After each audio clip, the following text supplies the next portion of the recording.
of the touch, dead in the eyes, no signs of life no more. I put your love under the knife. Leave me to die here all alone. No signs of life no more, no. A crying dove may never fly.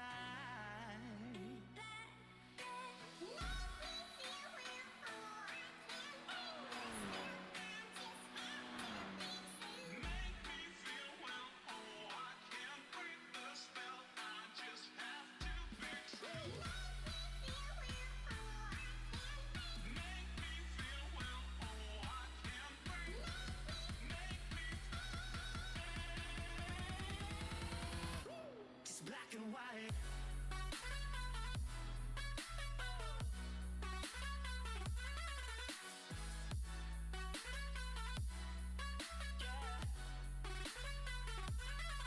Black and white. Oh, oh.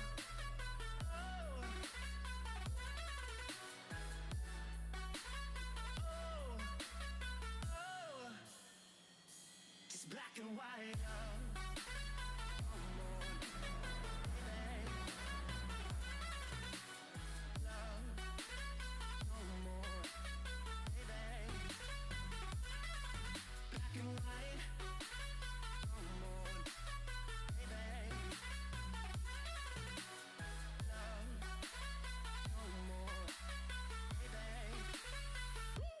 Black and white, just let me go.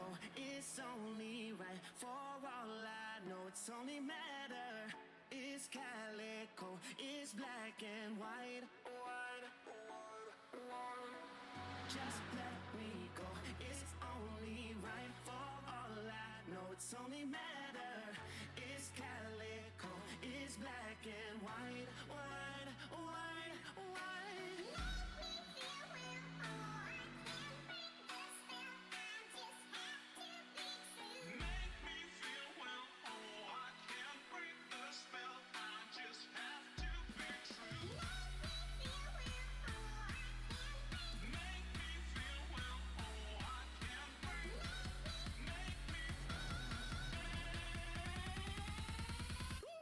Black and white.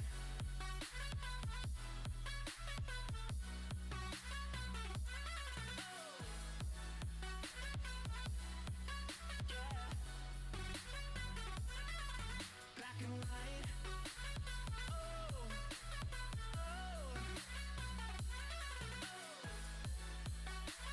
Oh, oh. Just black and white.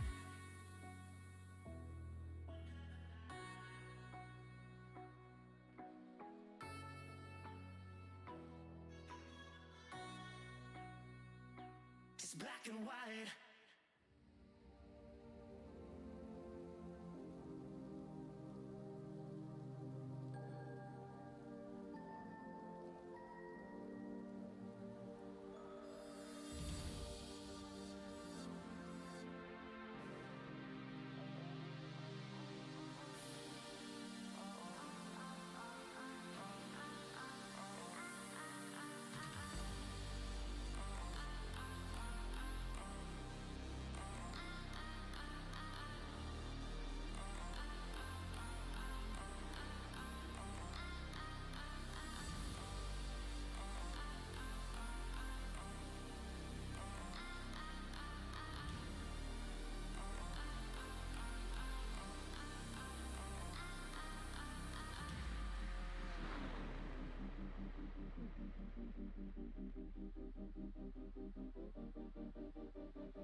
Hello everyone and welcome to the Simracersworld VLN 2.4 hour series. Round 1 here at the infamous, the one and only Nordschleife.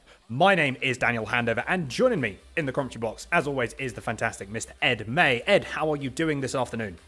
Thank you very much, Dan. Yes, I'm doing brilliantly this afternoon here for the Simracersworld VLN 2.4 hour series. The first round of 4 in what is going to be an exciting championship, the Nordschleife Green Hell It's also often named. I've covered a few series involving this circuit, and honestly, the racing is top notch every time. I tell you what, this is the first time I've ever commentated on the Nurburgring, and I'm so excited. It's one of my. It's just an amazing track, isn't it? It's an amazing track. It's a scary track to drive as well. Patience you got to have. That's the main thing. But yeah, it's just going to be incredible. I absolutely cannot wait. We've got a load of cars on the grid today. We've got GT3s, we've got GT4s, we've got TCR cars. There's so much going on. I think we're going to have a lot of action to commentate.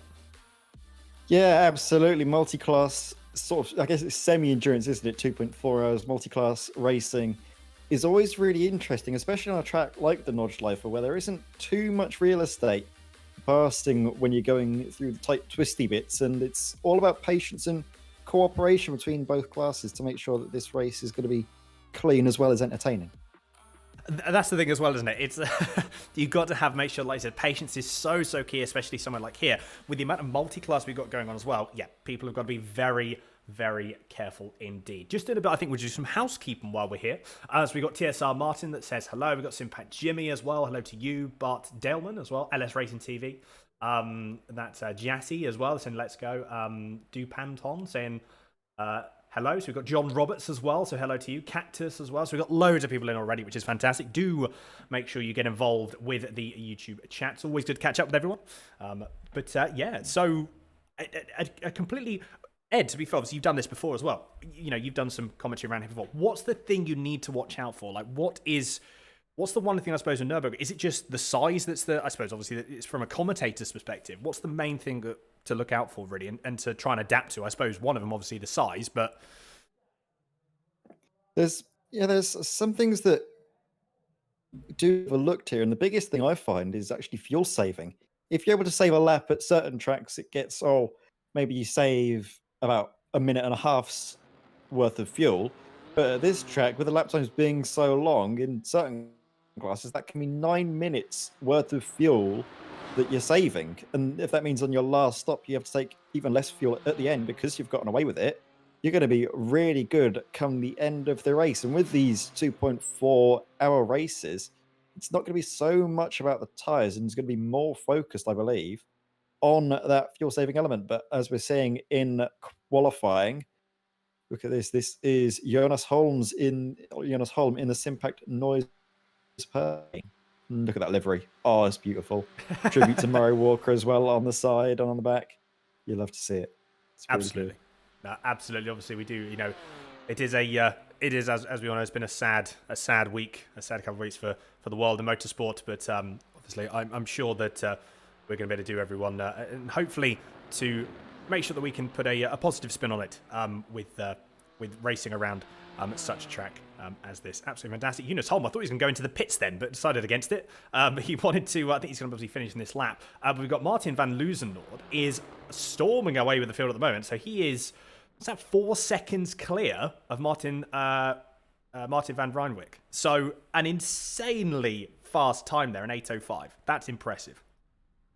Yeah, exactly. 2 vans at the front. Rather fitting, isn't it, considering Sabine Shit rose to prominence, at least here in the UK, from Top Gear when she drove a transit van around, I think, in under 10 minutes, I believe, which is certainly no small feat, considering these TCR machines do it in about 9 minutes, I think. So, in fact, I think these GT4 cars are fair enough, close to 9 minutes as well. So, definitely no small feat in that respect. But as well, we have the names. They will be getting fixed hopefully later on, as Sebastian Herber is right at the end of a lap. I mean, he's still in provisional pole position, but if it comes down to it, Logan Walker's on a flying lap. Look at that. The lovely McLaren, I think the 570 GTS machine. Look at that. I love it. I love that it's been added to iRacing. I got behind the wheel of it not too long ago, and they've done such a good job iRacing with this car. I think this is it's a GT4, by the way. Sorry, just wanted to say, yeah, GT4, and yeah, I mean, I'm excited to drive this car. I'm so excited to drive this thing. It's a soft spot for myself with previous history of what I used to do, but yeah, this is a car that I'm excited the wheel of, and it's going to be, whoa, look at how Logan Walker, God, great. Do you know what? Like I said, actually, this is one of the first time, obviously being commentating on Nurburgring for the first time, I get to see it all happen outside. Look how much movement the car is happening as well. How Logan Walker is keeping it on the track at the moment. He is driving the absolute wheels off of that car. Is he going to be able to actually make the time? I wonder, obviously he's got 40 minutes. He will be able to finish this lap. He's just going through into the second carousel. So what's going to happen here? It needs to make sure, again, look at just flying over 3 wheels onto the entry of the carousel. This is absolutely amazing to watch from the outside this time around. Yeah, absolutely. He's driving the absolute rubber off of the wheels. This is brilliant to see, though, isn't it? Logan Walker in the Volante racing machine, number 37. I mean, he was losing it going through the Beloff S's, which was basically he's really flat out. In fact, it's going to be a bit touch and go if he gets to the line in time. He might just be able to make it now. Just going down the dot and just straight now. Look at that. Plenty of time to think, don't you, when you're in these cars? And that's going to be a key impact after you come through the second carousel. If you've got a car right in front of you, you can save so much fuel or try and eke a little bit of performance out and just get the position ahead. But then again, you can be prone to getting cut back. But no, he doesn't have enough time to finish his flying lap. And so we come to the end of qualifying. End of qualifying, indeed. We're going to be able to get these results for you in a few moments' time. But Ed, I'll tell you what. I'll let you, while I'm getting those results up, I will let you have a look, and I'll let you talk through everyone about the starting procedure, because it's obviously at the end of the day with a very a unique starting procedure, especially with Nurburgring. There's so many classes, so many cars. I'll let you have a talk through the starting procedure for this race.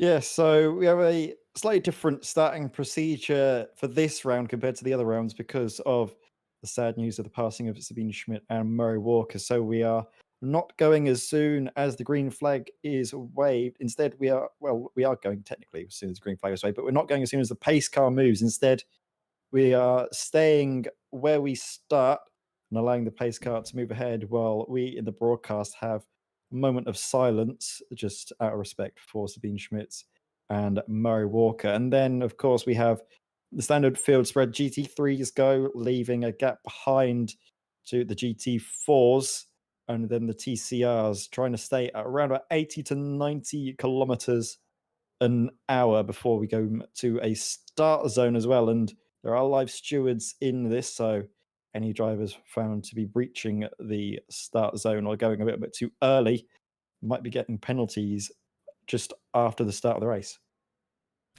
Absolutely, yes. So, right, I do think we have, Ed, I believe we do have the classes here. So, let us bring up, first off, we're going to go with the GT3 category for qualifying. So, let's bring that up now as we can see here. Apologies, let's just get that. There we go. So Martin Lusendord is going to be starting on the pole for our 8G Esports with an 805.132. Very, very quick.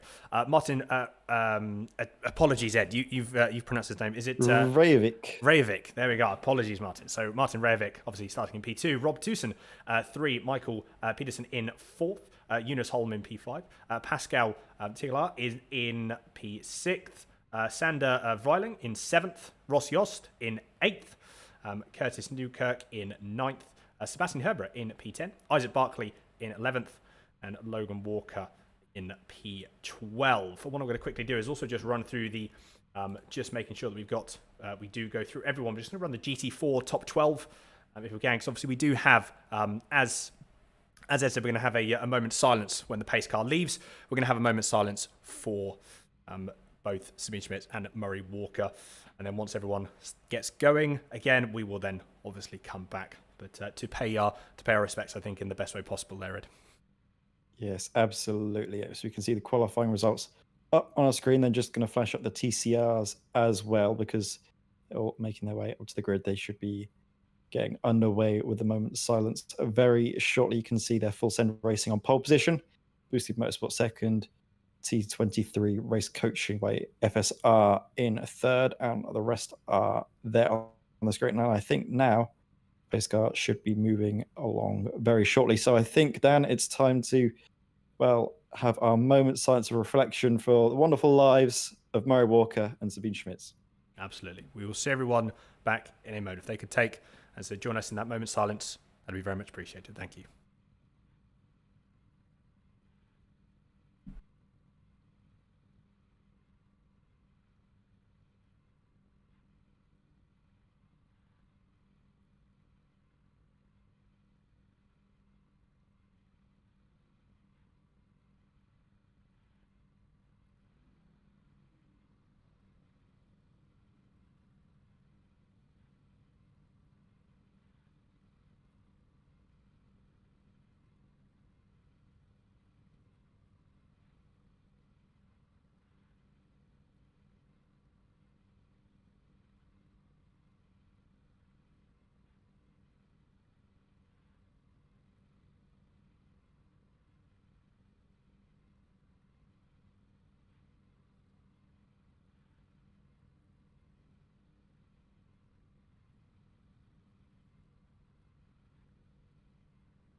And there we go. Thank you very much, everyone, for that. Like I said, tribute in the best way that we could, I think, for both Murray Walker and Sabine Schmidt. And I think, to be fair, turning our attention, obviously, to the race, look at how many cars are on the grid. I think, for a first time out for me, this is going to be incredible.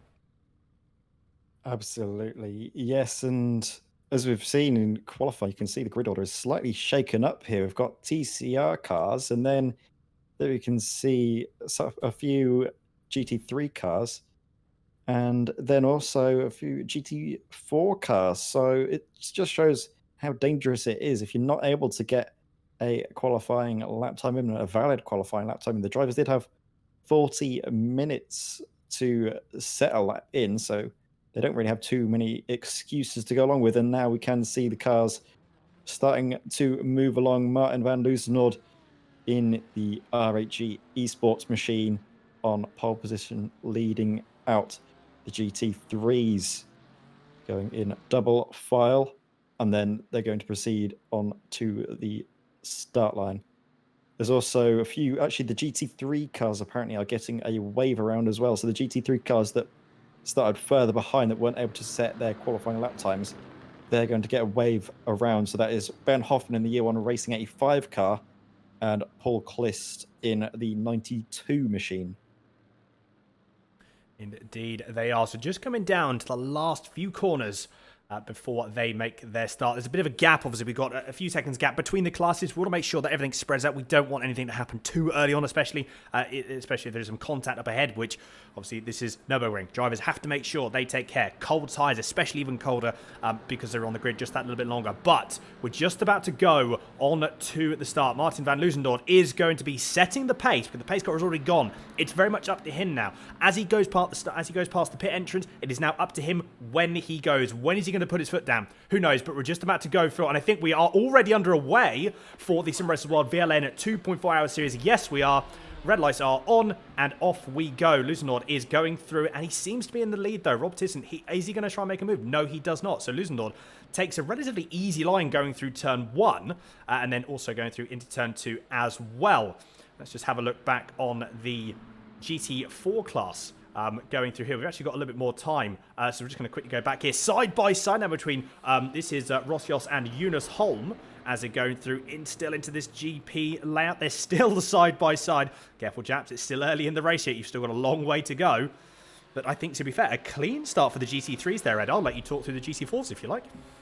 Yeah, absolutely. GT4s coming underway very shortly. Sebastian Herbera leading the field in the Porsche with Isaac Barkley, who's going to be alongside, might have a chance on the inside line into the first corner, the first hairpin. As you mentioned, after the pit lane is the start zone. They can go whenever they like to. After that point, is Sebastian Herbera going to try and go early, maybe catching out Isaac Barkley? I think he does. He gets away very well indeed. Isaac Barkley slots back into the slipstream. Meanwhile, it's too wide between Logan Walker and Bart Daleman. And I think Logan Walker's just going to get a slipstream into the hairpin, but down the inside, there's Bart Daleman. Is he going to get the position done and dusted? Oh my word, there's a spin up in front. Sebastian Herbera. Oh no, he's gone through one corner of the Nurburgring and he's already found the track starting to bite back. Oh dear, Sebastian Herbera will not want to watch that back. No, he won't, I'm sure, like I said. But to be fair, though, he's got a lot of time to come back. Look at the tail of the TCR cars. We've actually, as we can see there, we've actually got a couple of the GT cars, a little bit of stragglers there. So we're just going to confirm what was happening with those. We can see just a couple of those cars in the background. But look at the trail of TCR cars. This is going to be a very, very close battle indeed. Fraser Smith from Full Send Racing currently leads the way in the number 287 car with, and that is Alex Nella in Boosted Motorsport next to him in P2. So again, once they get past that start-finish, the pit entrance, sorry, then they can go as they please. So Fraser Smith now is able to go as he wishes, and I think, do you know what, he already has. He might have even got the jump on a few people, actually. He's pulled a bit of a gap, so Fraser Smith, at this moment in time, leads going into turn one. Bit of side-by-side, though, a bit of that is Michael Polasek and Alex Nella. So what's going to go? I thought it was going to be 3 wide, potentially, there. It's not. There's 2 by 2, as we can see. That was, yep, so Alex Nella goes through.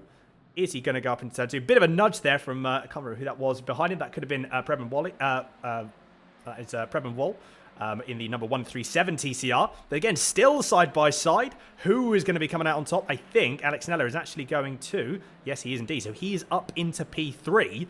Very, very clean start from everyone. Obviously, unfortunately, Sebastian Herbera with that spin. But apart from that, though, seems to be all relatively clean.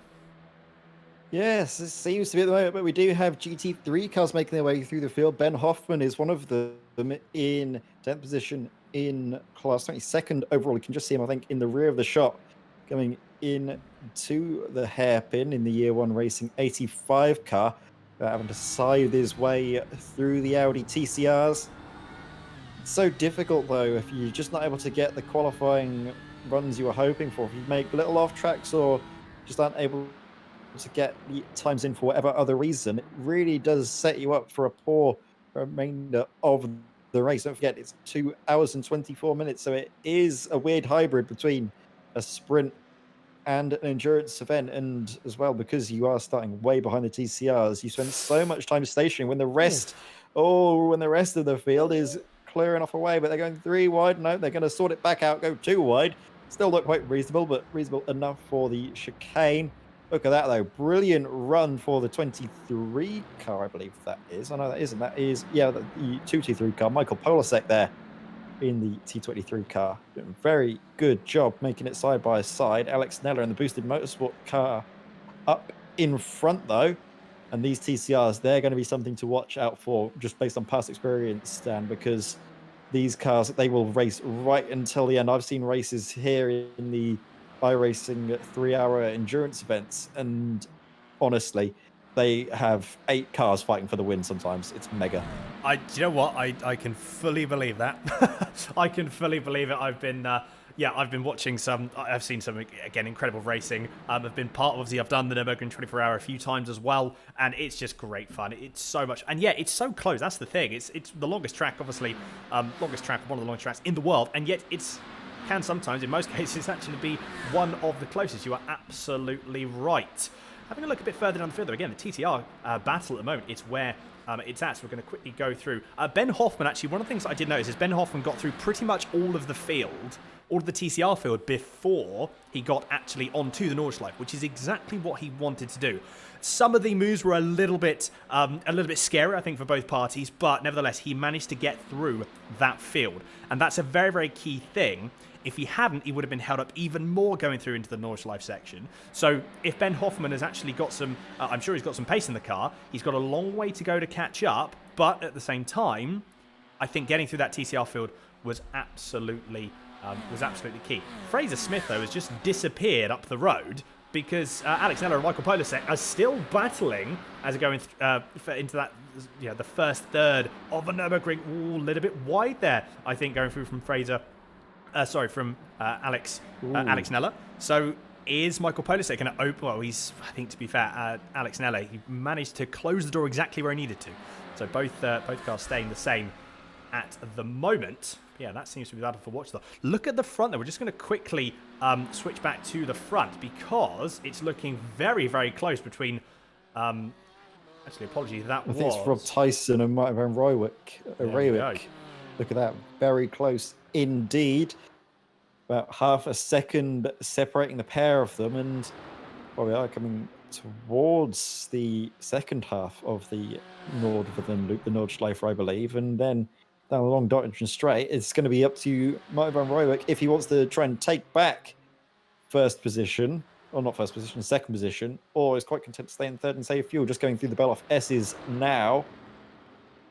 Look at this. It's so great, isn't it, to see these BMW GT3 cars. They seem right at home on the Nürburgring, carving their way through the second carousel. I've really grown to love the look of the BMW. I know it's not for everyone, but for me, I'm not going to say it's the finest looking GT3 car out there, because I'm sure I'm definitely going to be lying in that respect, but I've grown to love it. And now we're going to see Martin Van Rooijek behind the wheel of this BMW GT3 machine, if he's going to be able to pass around the outside. Rob Tyson covering the inside. I don't think Martin Van Rooijek is going to go for it, or is he? I don't know. He's very close. Oh, sweeping around the outside. That's going to become the inside as long as he's able to hold it there. Look at the overspeed, though. Got his nose in front now. They plunge their way down into the final little sector. I think... Oh, Rob Tyson, he's going to have to fight for it and then backs out, but he doesn't want to go too wide through there. I've seen time and time again races end in tears for both parties when that unfolds. So very smart driving there from Matt Van Rooijek, just staying behind instead, focusing on the run into the first corner. Here we go. Exactly what's going to happen here. So we got Martin Rooijek. He's going to go around now the outside, but that does mean it's the inside for turn two. So what is Thyssen going to do? What's Rob Thyssen going to do here? He can't actually do much, to be fair. I think he's a bit of a slide there going on the exit of turn one. Got to be careful with that. A little bit too much power. Even though these cars have traction control ABS, you've still got to be careful. But he actually got quite a good run going through now into turn three. Nothing's going to happen here, though. Decides against it. Is he going to try and maybe sit behind? As we spoke about, Ed, maybe save some fuel as well. We've got to keep an eye out for that. So that could be one of the things that we really do need to continue to watch out for. Just had a quick look going through in the GT4 category here. This was, I believe, a change of position that just happened, in fact. We've got Sebastian Herbert is working his way already back through the field. Sebastian Herbert is now, it just got past, that is Logan Walker of the lone McLaren that is currently out in this for round one. Yeah, definitely. It's a bit strange to see only one driver opting for the new GT4 machine, but we're seeing Bart Daleman now the replay. Oh, what was happening here? Oh, Bart Daleman's race seems to be going, well, not quite the way he planned it. Meanwhile, Sebastian Herbert is shot way back up the field following his earlier spin, now in second place in GT4. So maybe he got the mistake out of the way early on, and now he's going to have a clean race. At least that's what Sebastian Herbert's going to be hoping for. Exactly. I'm just having a look at the closing speed. There's no real closing, but I actually think, to be fair, Herbert is actually pulling away. So I don't know whether he's running a bit less wing or something, or potentially, again, Logan Walker is saving fuel. We really don't know. But yeah, I'm quite surprised, actually. I thought the overspeed would actually be quite great. McLaren, though, seems to close up a little bit on the edge of going down onto onto the main straight. Looking back now that one lap has almost been completed from all classes, moving through, it seems to be again a battle that we knew was going to be there. For how long for? I'm hoping the entire race. But look at that. This is going to look at this train of TCR cars here. Exactly what we love to see. So Mikel Garcia leading, at the sort of tail ender, but he's in a bit of a no man's land. He's got about half a second ahead and about 7/10 behind. But at the moment, yeah, it is Alex Nella who's still leading this train of potentially, if these guys battle, which this is where it now becomes into, I have seen this quite a lot of time, this is where having the run going through in a TCR car, when every little single horsepower and extra bit less, extra less drag and everything, this all helps massively. Already on the inside is Alex Nella. We've got Michael Polasek. You've got Miguel Freitas, Mikel Garcia. You've got so many people behind him. And at the moment, Ed, Alex Nella is just a sitting duck at this point. Yeah, he really is. But look at that. Who's that going down the inside? I think that might be Michael Polasek actually trying to make it 3 wide, is he? Alex Nella down the inside. No, that's not Michael Polasek. Sorry. I think that's Miguel Freitas. And the team Mad Machine is going to be mad to try and send it around the outside, and he then eventually backs out of the maneuver, but he has been filling the rearview mirror of Michael Polasek and Alex Nella, and there's a bit of bump draft going on, so I don't think the drivers are worried too much about track position just yet. Of course, in the opening couple of laps, you can forgive the drivers for pushing that little bit harder, just trying to get the positions before they settle down into their rhythm. Miguel Freitas, is he going to be under pressure, though, from the Full Send Racing car? That's Mikel Garcia. Right behind, I think Mikel is going to hold station 4 now. Oh, maybe not. There's a bit of a checkup for other in front, and they all have a bit of a bump together. But these TCRs, if you've been following the Simracersworld TCR series, you know that they can take a bit of punishment if you hit them nicely. If you hit them maybe in funky places on the wheels, they react a little bit strangely, but stuff like that, these TCRs, they'll be able to handle that. Yeah, exactly. TCR cars they're tough little cookies, they are, aren't they? So, yeah, absolutely. It's just weird. It's almost, just a bit of a checkup, really. I think there was nothing really more to say than that, if I'm honest.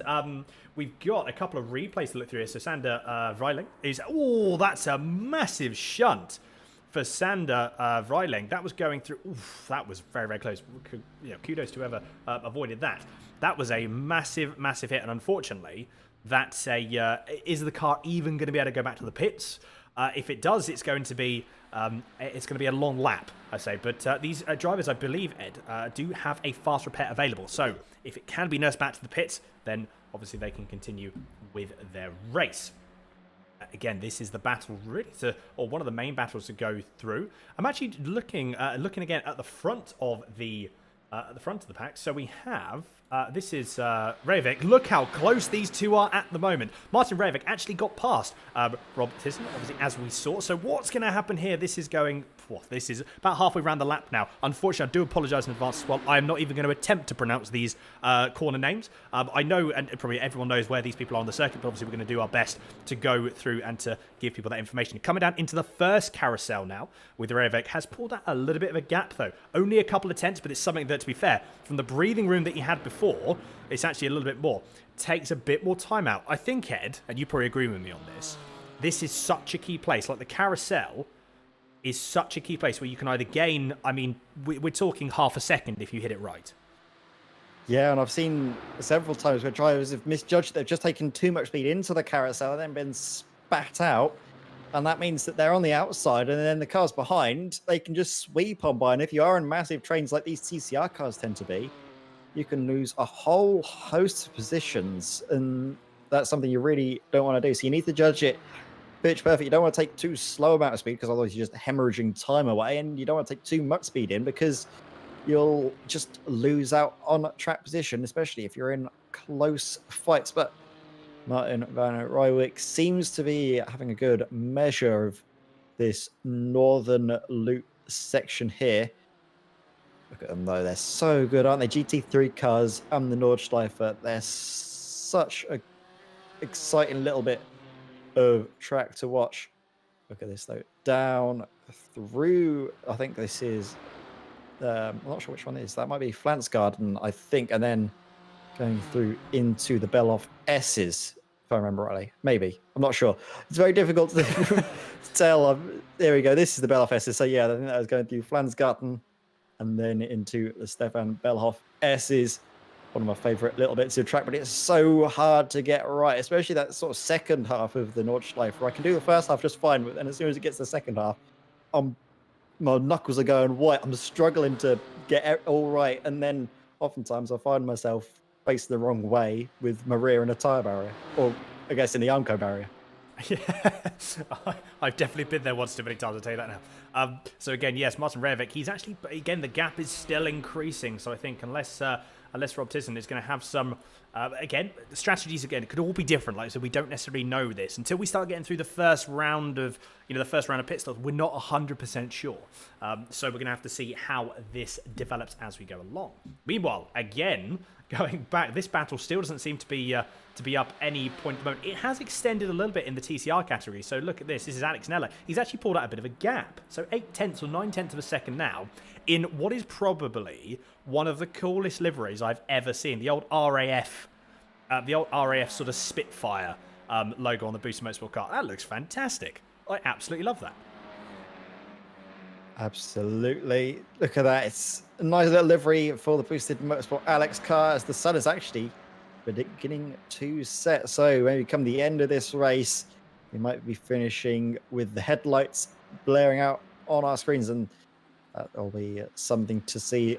I am sure Alex Nella, though, in the number 67 car, trying to build a little bit of a gap to the cars behind, but then coming onto these fast, flat-out sections, these TCRs just like bricks with engines. They punch holes in the air for all the cars behind, and it's very difficult to pull away in these TCR machines. I think that's the thing, is that there's no real finesse when they cut through the air. It's like there's which is obviously so important that you can keep that tone again going down all the way down this straight. As we've got Matthias de Haan taking a bit of a wider line with Mikel Garcia. Again, obviously no overtaken opportunity here. But again, could just be setting up, could just be sort of like just getting to the stage where you're just almost like weaving out into the track just to see, just put yourself in the other person. Whereas again, through there, you see there was no move that was going to happen there. But at the same time, Matthias de Haan just putting his car in a position where he's just letting Mikel Garcia know that he's there. I think obviously he does anyway, but just to try and help with that fact. It's actually, I don't know whether that's helped or not, but the gap has closed right up. So Matthias de Haan, is he going to have a move? No, he's a bit too far back actually. So it seems that Garcia had a very, very good run. Going through into, you can actually be quite, as long as you can hook up the carousel, you can be on the power surprisingly early because you've got the banked, because you've actually got the car, obviously the carousel that's banked, you can actually get on the power surprisingly early and carry the speed through. But as Ed said, a fraction too fast in, and if you go over the top of the bank part of the carousel, then you're talking seconds lost. So it's a it's a trade-off of what actually is, of what works and what doesn't, and almost how much you really want to be on the limit. Unfortunately, we've actually got Michael Peterson, which is not good. I'm trying to think. He was currently in P7 for the GT3 category. We've got a replay here. What is going on here? Oh, a bit too fast going into Nordschleife. Oh, that was close, but manages just a small spin, and off he goes. A bit of a three-point turn as well, which isn't what you want to do on a race circuit, but he does get going again. Yeah, no harm, no foul there. Just a couple of positions lost, unfortunately. He was obviously in P5. He's now in P4, and he's lost about 7 seconds. So we'll have to keep an eye on that and see where these times, actually move forward. We've got a bit, just a bit more housekeeping to do as well. So we've got Ryan Walker. We've got Godden as well saying, I think there was potentially some miscommunication, Ed, which is why we didn't actually see some of the GT3 and GT4 cars that were at the back move through. So potentially some miscommunication there. So that was the reason why we didn't see those cars move forward. I see. I was wondering what was going, because I think I saw something about them being waved around or moved around and they were going to get black flags cleared, but it seems that was not the case. Obviously, miscommunication, like you just mentioned there, Dan. But meanwhile, we're going to focus on this little battle here. Rob Tyson now back in front of Martin Van Rooijwijk in the Simpact Noises machine. Rob Tyson in Ferry Monster Esports. This is it. This is going down through, I believe, is that Tiergarten? Yeah, going down through Tiergarten. That and was brave. Hoffenrhein. Very brave indeed. Pulled it off. nicely indeed, though. Too wide going down through Tiergarten is something that requires a big pair on you to pull off. Between the pair of you, to be fair honest, both of you need to be very brave, but also very trusting of one another at this early stage in this 2.4-hour race. You don't want to be doing mistakes at all. So, very cooperative driver in between the pair of them now as they make their way downhill, sort of plunging their way through the downhill section of the Nordschleife, and then they rise back up. The elevation changes at this circuit, I think, just as infamous as all of just the corners themselves. So, just love it how it sort of naturally goes around the train, the mountains, everything around it. There's no track like it, is there, Dan? Oh god, no! There is just absolutely nothing like the Nordschleife, and there never will be another Nordschleife. There is only one. There is only one Nordschleife, and I think to be able to race it on sim, to be able to race it in sim racing, like it's a big thing that I'd love to be able to do eventually, is to be able to go and hopefully, maybe whether it's this year or next year, is to actually go around and drive it in real life. I've had a couple of friends that said they've having driven it obviously quite a while on iRacing, they've then gone to do it in real life, and apparently this is the most accurate representation of the Nurburgring of the Nordschleife around. It's so accurate, and it sort of just gets me excited to actually be able to drive it in real life. What's going to happen here though? Oh, that was very, very close. I thought a move was going to be happening there potentially on Reivik. He almost wanted to look up the inside of Rob Tisson, so actually has dropped back off since then, so he may have compromised his entry just ever so slightly, and going down into what is quite a fast sort of left-right. You have to maximize track position. Going through the really fast section, especially that's halfway around the lap, that really fast sort of flowing left-right section, you've got to be so cautious, because slightly offline, you cannot take the speed that you normally would do. So you always have to be careful, and hence why the gap has actually opened up just a fraction. Not by a lot though, only a couple of tenths, and I'm sure... well, I mean, to be fair, we haven't got very long before we're going to find out. They've already gone through the first carousel, going into the last third of this lap now. Again, massive. Ed was talking about the elevation change. The last third of this lap, of the Nordschleife lap, is where probably the most aggressive elevation change has happened that I've always found. It's the bit that I struggle with the most. You've got to be so cautious, because you've got, you sometimes get a little bit more grip where you obviously go where the track rises. You got obviously to lose grip so you have to anticipate where the track is falling and where the track is going, and there's just so much going on, and I think, Ed, one of the main things that I found is it's process overload. It's just information overload. You've got to be so careful, because there is no room for error, I don't think, at all. Yeah, there really isn't. I think they're just going through production now. And like you mentioned, we're coming up to another area, like you mentioned, with all of the elevation changes going through Flansgarten, I believe. And this is where we can see the cars. They're bouncing about. Look at that. Diving down. I think they get all four wheels off the ground at that point as well. So really severe elevation changes. They feel the car drop away from you again. There we see it once more. These cars, they have to be set up on the ragged edge to go quick. But then when you're going through this section of the track, just one small misstep is all it'll take for you to find yourself in a whole world of pain. We've already seen a few drivers coming off there, both in qualifying and in the race. And well, this is where it counts. Now you can't afford any missteps whatsoever. One driver that hasn't put a foot wrong, we've got Martin van Loozenord leading this race by the tune of 14 seconds. We've not really focused on him since the start of the race, but honestly, the RHG Esports driver doing a sterling job at the front of the field with only 24 minutes gone. I think, to be fair, we can... yeah, I mean, you can't argue with the time like that, can you? Looking at the last lap times, I mean, the best lap time was actually Martin Loozenord's last lap time, which was an 8 minutes and 9 second lap. Now, bear in mind, that's on race fuel as well. I'm sure this car will be absolutely brimmed. I wonder what's going to happen with this section as well. What's going to happen with this lap, because this might be even faster. As the fuel burns off, generally the car will obviously get faster. So are we going to see something like that happening now? I'm not 100% sure, but he's just gone across the line, and it was an 8:08.08.94.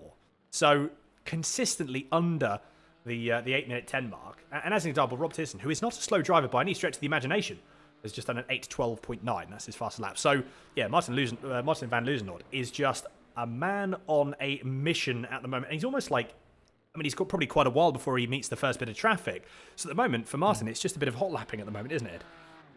Yeah, absolutely. But I remember watching Martin van Loosenord in the Simracersworld GT Pro series in the GT3 cars, and he was, well, class of the field. I think he didn't lose a single race, if I remember rightly. So he's very capable behind the wheel of a GT3 car, and he's proven that even at the Nordschleife track that's notorious for catching drivers out, he doesn't seem to be falling victim to it yet. But look at this intense battling between Rob Tyson and Martin van Rooijek. Van Rooijek looked to the inside, then looked to the outside for the hairpin. Then they go up through the Michael Schumacher S's. Oh, dipping a wheel out onto the grass. I thought Martin was going to lose it there, but he held on, held firm, and is going to try and close up, try and get ahead of Rob Tyson before Northern Loop starts, because as soon as you're behind at the start of the Nordschleife, it's so difficult to find any passing maneuvers, and instead you just need to sort of resign yourself and just think, right, I'm going to have to sit behind here, can't really overtake, and instead you've got to start thinking about when you can next overtake him, which is, to be fair, going down the long Dottinger straight. But Martin van Rooijek, he's not hanging about, is he? And all of this fighting is probably contributing to the lead that Martin van Loosenord is holding on to at the moment. Every time they're battling like they were just doing at the hairpin, costs them time and gives that a little bit of an extra margin to Martin van Loosenord at the lead of this race. Absolutely, yeah. That lead is ever increasing, as you say. The gap's now 15.4 seconds. And yeah, at the rate that these guys are going, it's going to be increasing ever further. Look how much the closing gap. We've seen that Martin Reva is really, really good on the brakes. He manages to close up so much on the brakes. Obviously, the confidence under the car. Look at, again, how much the car is moving. You've obviously got a great onboard shot on Rob Tisson's car. And you can see how much the car squats and how much it moves with all the undulations and the elevation change. It's the amount of steering corrections that are needed to make sure you can get the most around this lap are incredible. They're absolutely incredible. Going somewhere like here as well, you almost see the four-wheel slide. That was actually probably a little bit too much, I think, for Rob Tison. This actually may have opened up a gap here. Looking back onto the TV cam, what's going to happen? Is he going to try and make a move? Tisson's already going on the defensive. He's going to make Rivek go the long way round. They're going to go side by side, going through down to the fast left-hander. Oh my goodness, that was close. These drivers have got so much confidence in one another. That is absolutely incredible. And we're only half an hour into this race, and this is the sort of battles we're seeing. So I think, to be fair, the positioning, in terms of like track position, these guys want track position. They're not at the moment fussed about fuel saving. They want track position. Oh yeah, absolutely. They're going wheel to wheel down through the foxhole, then up over the crest of the hill. I think in certain cars, that's the fastest part of the circuit with the downhill elevation changes. I'm not sure in these GT3 cars if it is the fastest point or if it's down the long Dottinger straight, but in something like a TCR car, even a GT4 car, those cars reach their top speeds right at the compression through foxhole just because of the sort of the elevation, the downhill gravity assisting the cars. They plunge their way through.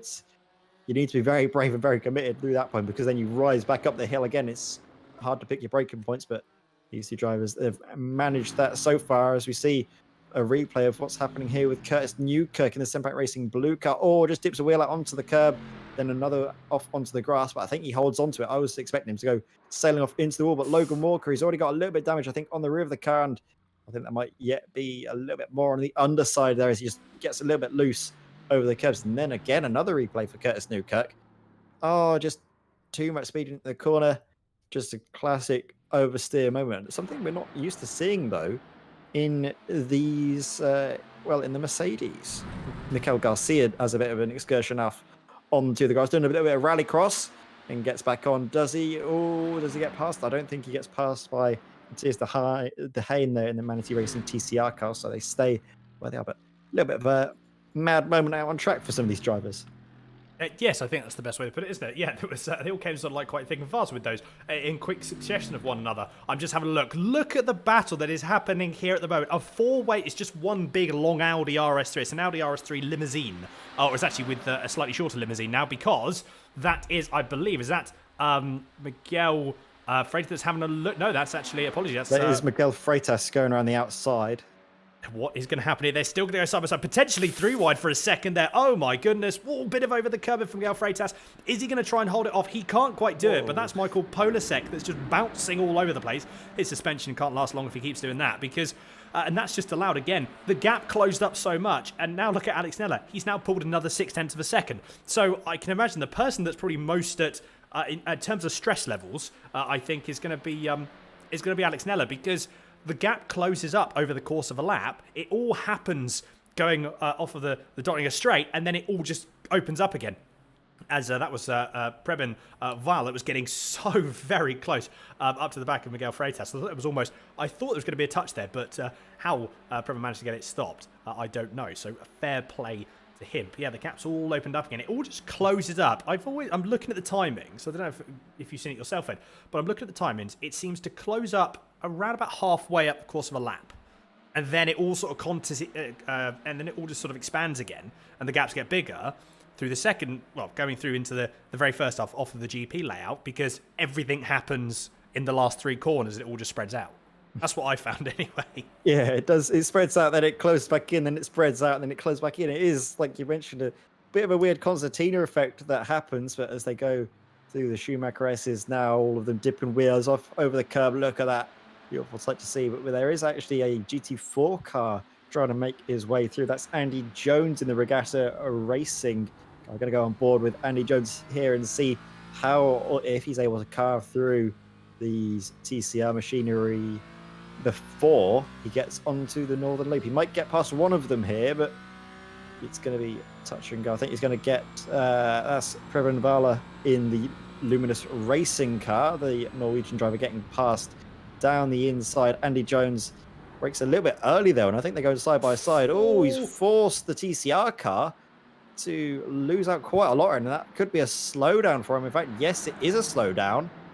And now all of a sudden, well, Michael Garcia is going to take that position, and Preben in the Luminous Racing car could lose out not on just one place, but potentially 2. Oh no, I think he's going to slot in ahead of Matthias. So close. They were side by side for a moment there. Yeah, that was I think again, it was one of those things where Andy Jones, may have been just a fraction early on the brakes. Obviously, we're slightly compromised going into the chicane, which obviously allowed, need to make sure that he braked a little bit earlier. So, yeah, that was a bit of a difficult one there. He obviously has to get by. It's just obviously getting by in the right position. So, yeah, a bit unfortunate how that turned out. But at the same time, everyone starts there. They're carrying on. There's no damage. So, at the end of the day, they all are carrying on ahead. The gap, though, at the front, the front of this train, I should say. Fraser Smith still leading the way. 3.6 seconds is currently the gap. So Alex Neller, again, that gap has closed up a bit. He's got no one in front of him, so he's got no toe. Polasek and Freitas, they both have. Andy Jones, obviously, is coming through the field. So let's keep an eye out for Andy Jones, because obviously the GT4 car is going to upset the Apple cart ever so slightly. It depends on when they can actually, or when Andy Jones can get through. Is he going to make a move down going into... I don't think he is. He's actually too far back. So I'm probably thinking the best... Do you know what, actually, Ed, I'm thinking about this. Where would be the best place to overtake for Andy Jones at this point? It's almost you just have to... I mean, the patience you need, obviously, is... But at the same time, you still need to get by them at some point. So it's a really, really tricky one here, isn't it? Yeah, it is. But I'm sure these TCR drivers, they're going to try and manage it as best as they can. Just figuring out where is Martin van Loosenord at the moment. I don't think he's going to be too worried about catching up to the TCR class just yet. The gap is still in the minutes mark rather than the seconds. Alex Neller, though, he has got... I don't know for how much longer he's going to hold on to second place. Well, I mean, it depends. I mean, these are sort of the gaps that we've been seeing initially anyway. Like the gaps sort of close up, to about like 3.2 of a second, and then they seem to open up again. So I really don't know. We're going to have to see. It's almost like lap by lap. But when we do have, obviously, Andy Jones, who's again still just sort of, he's sitting there, whether he's just sort of waiting for the right moment. He's still not close enough to be able to decide when that move happens. So he's got to get a little bit closer before.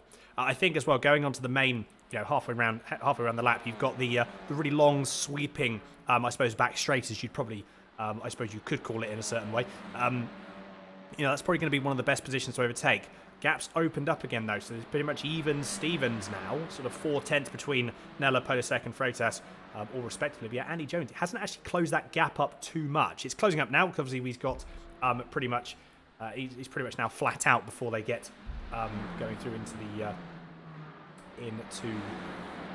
coming up to the first carousel. But looking a bit further back, though, this is the battle that was almost forced upon Preben Val and Matthias de Haan. So they're just a little bit further back. Look, again, pretty much even Stevens, though. Like, the gaps are even all around. So until you get down again onto the Dottingo straight, again, you can't really, I suppose, make positions unless you're, one, very, very brave on braking, or you're very, very brave on throttle, especially like places like Carousel. Like, the amount of mid-corner speed that you can carry is absolutely incredible. Although, I actually say that, Mikael Garcia is going to have to defend going through into the next few corners. What's going to happen here? No position to overtake at this moment in time. Is there going to be a move for Preben Val up on the inside going through? I don't think Mikael Garcia just about corners off. Just about shuts the door on him, goes a little bit wide, but manages to bring the car back round. Going into the carousel, again, not really an overtaking opportunity here unless you're very, very brave or alongside. But it's almost single file at this point, otherwise you do lose too much time. Who is going to take the most speed going through again? Well, actually, I think, Garcia actually pulled out a little bit of time there. So, it's the accordion effect, isn't it? It's not even like it's not even a concertina, because it just opens and closes like a big accordion. I think you're spot on there, Dan. Yeah, it is. You're going to have to call it the accordion effect, I think, because look at that. He closes in, stretches out, closes back in again. I'm interested, though, to see what the GT4 car and all of this is going to do. Andy Jones, he did get through on Preben Valley, but he did hold up the TCR car. It's just the speed differential, isn't it, between the two classes, is so that Andy Jones, he closes up, but he finds it difficult to pass just because of how even the cars are. But then in a straight line, that's really where the difference in speed between the GT4 and TCR cars are at their most apparent. Yes, are indeed. So you'll see as soon as we get to... Yeah, the gap isn't actually closing up. So guys at the front in this TCR, in the triple TCR train that you can see up ahead of you, they're able to be so committed going through in most corners of this car that the gap isn't necessarily closing down. Again, go show how even these cars are. But again, as soon as we get to the start, as soon as we get to the main straight, that's obviously the gaps are gonna completely disappear. We just had a couple of... I'm just having a look, and there was Ross Yost was actually catching up to Eunice Holm a little bit there. So I'm intrigued to keep an eye out for those lap times. But we've got Eunice Holm, Ross Yost, and Pascal Tigelaar that are all their last lap times were all within 2/10 of each other. Now, on an 8-minute 15-second lap, that is, talk about consistency. That is so close between those drivers. So fair play to those guys. They're so consistent. And we got a couple of other people sort of in the 13s and the 15s. So really, I think it's how traffic is going to help. Or how traffic obviously can help people. It's going to be a detriment to others. So it's really going to see how this develops. But looking forward again, this is time to... It happens all over again for Alex Nella, because he's now got to sit there for what seems like an absolute eternity, going down into the final few corners to complete lap number 5. What is going to happen here between Miguel Freitas? Is he going to try and make a move on Michael Podolsek? I don't think he is. They're probably going to try and catch up to Alex Nella, which is just about to happen now. But now you've got Andy Jones that's going to come through, so he's going to get past them. That's all okay. So Andy Jones has now cleared these guys. He's going to disappear up into the distance, and off he goes. So this battle again, a bit of bunt drafting there. I think we're seeing potentially Ed from Michael Podolsek on Alex Nella. Yeah, a little. I think it's given the bump draft just to stay safe from Miguel Freitas. Give them both a little bit of extra speed.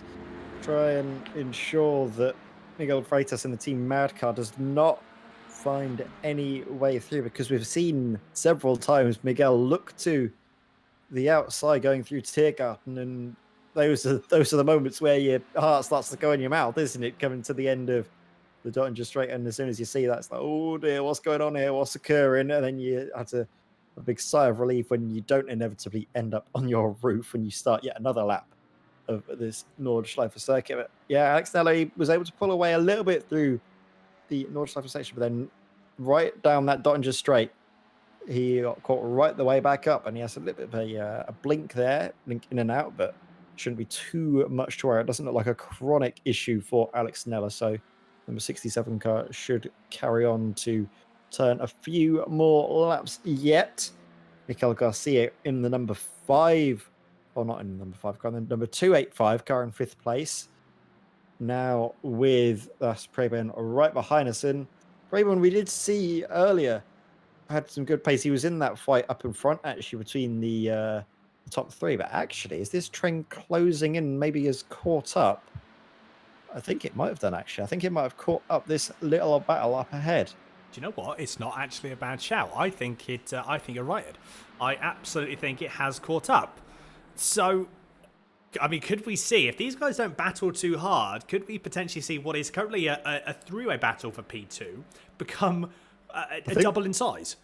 They are within draft. They're within about 1.3 seconds of one another. At least Miguel Garcia is within 1.3 seconds, 1.5 seconds to Miguel Freitas up in front. Meanwhile, oh my word, side by side, going into, well, the final couple of corners there.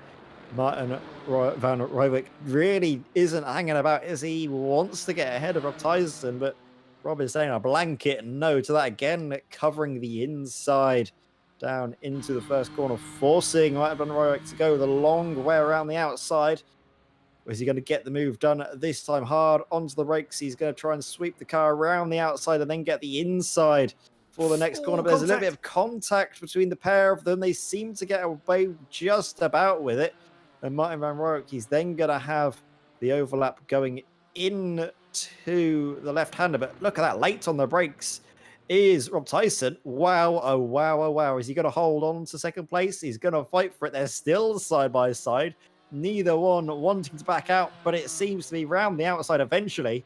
Martin van Rijwijk gets that position done. But, well, he's going to struggle, I think, to clear off the distance because we've seen before, Martin van Rijwijk, he leads, and then Rob Tyson comes right back, and then Tyson leads this little fight, and then Martin fights right back. So these cars, I think they might be rattling like this right till the end of the race. With 42 minutes gone from this 2 hour and 24-minute race, the TCR cars will actually be able to go a little while earlier. Oh, is that a mistake there from the 28 car? It seemed to be, but he hasn't lost out too much, and now they both need to get through past the number 64 GT4 machine. That is, which one is that? That's Matthew Sufi in the 64 racer car.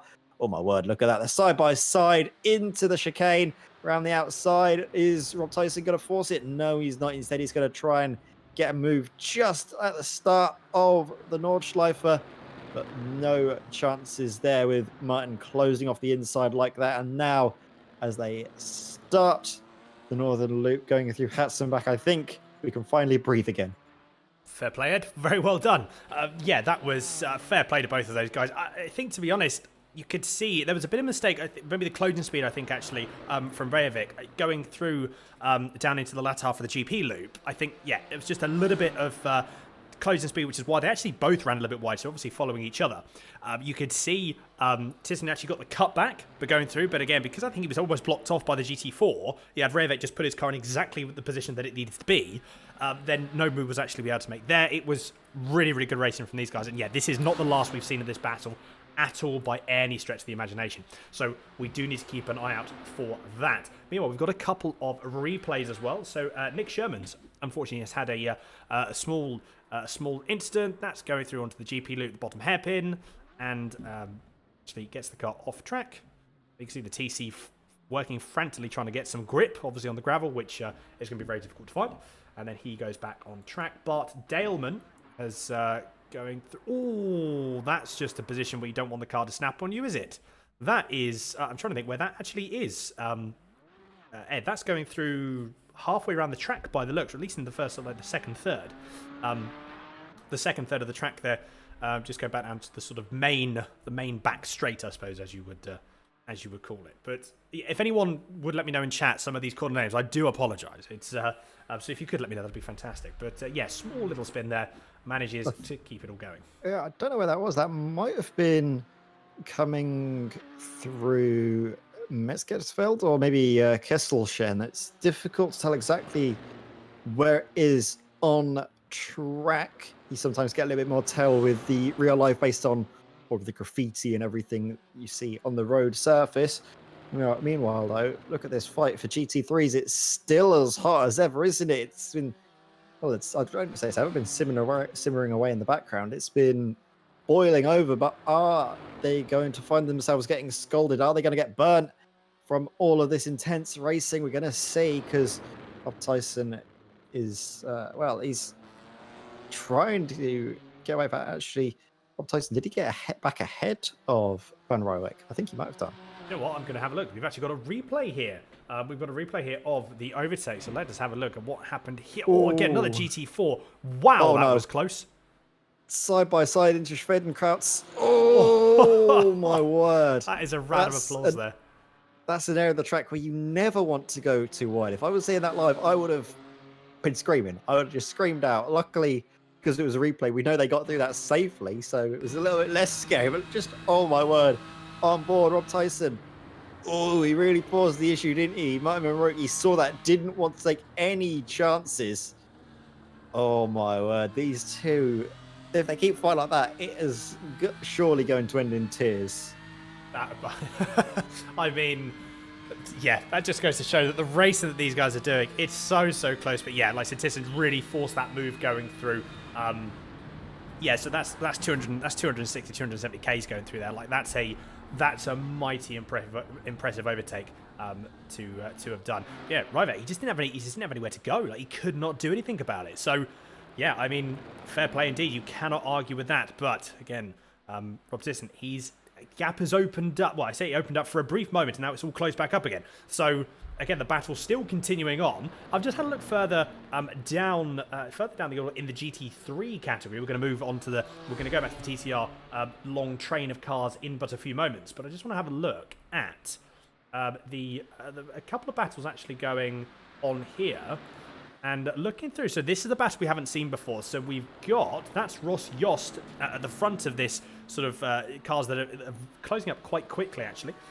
Pascal Tiglar that we can see currently on on the main focus on the screen now. But Michael Peterson is very close indeed. The sole Audi in this, actually, no, apologies, no, Paul Clist is also in the Audi. So one of two Audis in the GT3 category here.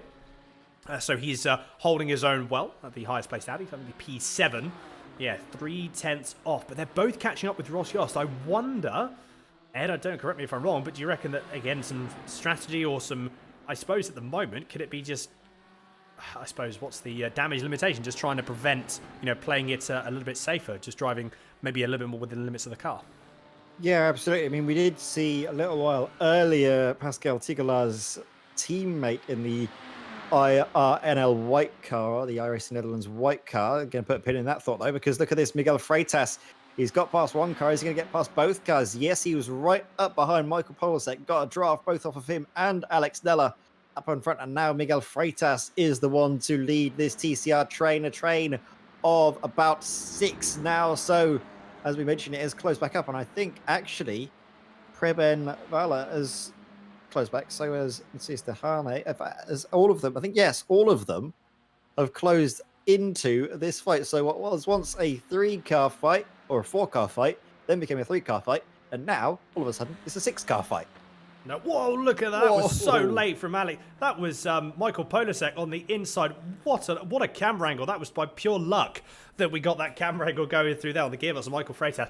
Oh my goodness. Michael Polasek decides that he wants no part of being behind Alex Nella any longer and looking at the back of that boosted motorsport car, and he makes the move. We've got to have a replay of that because that was absolutely incredible. Do you know what, Ad? To be fair, I think I've just worked out because you could actually see, again, bump drafting going forward. We've got a couple more passes for position down further down the field, so we're going to have to watch out for that as well. We're going to see some replays again. But yeah, going through, do you know what I reckon? Because Miguel Freitas got by both Polasek and Nella, because you saw Polasek was bump drafting Alex Nella yet again. Because it didn't work this time, I think it was just get past, and now they're going to both pull away. The gap has already opened up a little bit. So Alex Nella held off for as long as he could, 50 minutes of this race. But I think at the moment that you can already see the gap opening up. But a stellar defensive drive from Alex Nella. That was absolutely That was a fantastic bit of racing that we've seen. And I'm sure this is not going to be the end of it, because if Polasek and Freitas, if they start battling, this 6-car battle is still going to continue.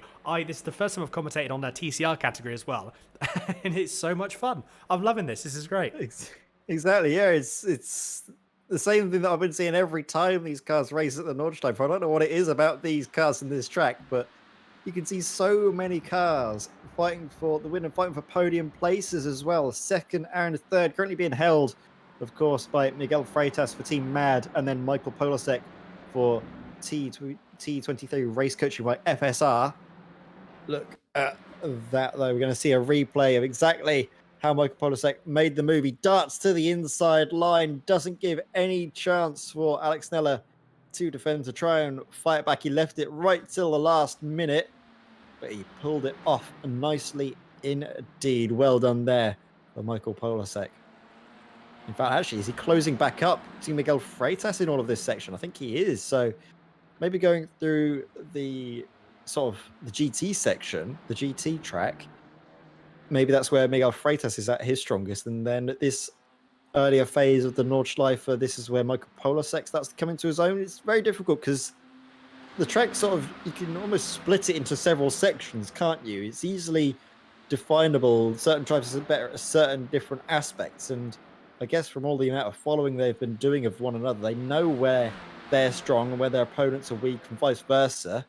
And they can start to build a little bit of a picture and use that to their advantage as we are closing in on the first hour being gone already. This is absolutely flying by. I'm expecting the GT cars to come in very shortly. In fact, where is Martin van Loosenord now? Because I think the GT cars will usually be coming in. I think, yes, end of this, like Martin van Loosenord already through on the TCR field. So expect him in very shortly. If he isn't already, no, I don't think he has. About some of the cars have been into the pits before just now, actually. I think we've just seen Jamie Malema in the IRC Netherlands car come into the pits. Yes, we've got, you're right there, Ed. Yep, so we've got Jamie Malema. He's in the pits. We've also had Sander Vreiling. He's also in the pits. Oh, we've had another change of position here. Rob Tisson yet again passes Revit. Look how close the battle is still going. I can't believe that these guys have been doing this for an hour, let alone they've got another hour and 24 minutes left, plus pit stops. This isn't going to be the last we're going to see of them. So we're going to have a, let's see if we can have a look on that pass. So what's going to happen here? Again, is it going to be the exact same move? Is he going to do it 2 out of 2? He goes for the move again, and he's done the move yet again. So Markin Revit, he actually tried to defend, but still couldn't defend from Rob Tisson there. Oh, well, I just can't help but laugh at that. That was really, really good. Fair play from Rob Tisson there. He does it 2 out of 2 on the moves going through. That's just, yeah. Going to Arenberg, that's, yeah, fair play. You can't argue with that, can you? Oh my word. So might have got ahead into what I'll assume might have been going down the Dungeon Straight or into the first corner. Then Rotesa says, right, you can have that, but then as soon as we get onto the Nordschleife, I'm going to pass you down through Schwedenkraut, scare the living daylights out of both of us, and then try and clear off into the sunset. But, well, I'm not sure if that's going to be the case or not. The sun is setting, but this battle is certainly going to be carrying on, hopefully, long into the night. It is indeed, but another battle going on is still continuing, is Miguel Freitas and Michael Polasek. So the gap has really closed up. This is the battle for P2. Meanwhile, at the front, Fraser Smith. We haven't actually seen much of him on stream. There he is going down, going through going through about halfway around the lap now that he is. Gap is now just over. It's literally just ticked over to 5 seconds. So gap is just ever increasing here. Looking through as well. I was just having a bit of a look. This is a battle. This is the battle for the race. So Sebastian Herbera has just moved through the entire field. Obviously, the incident that he had right at the very start. He's just about now moving. There's a slow GT3 car there, so not entirely sure what's going on potentially there. That is Paul Cleese. So could have a bit of damage or something, maybe running a higher downforce and a higher wing. But Isaac Barkley actually goes back up into, continues to lead. But yeah, I mean, Sebastian Herbert, it's just a man on a mission at the moment. Yeah, I'm not sure what is going on with that GT3 car. Maybe it's in a wrong engine map setting or something. Oh, never mind, it's found some pace again. Maybe there was a slowdown that needed to be cleared or something. That's Possibly. I guess the only reason why that car was as slow as it was, down as straight as it now versus Isaac Barkley.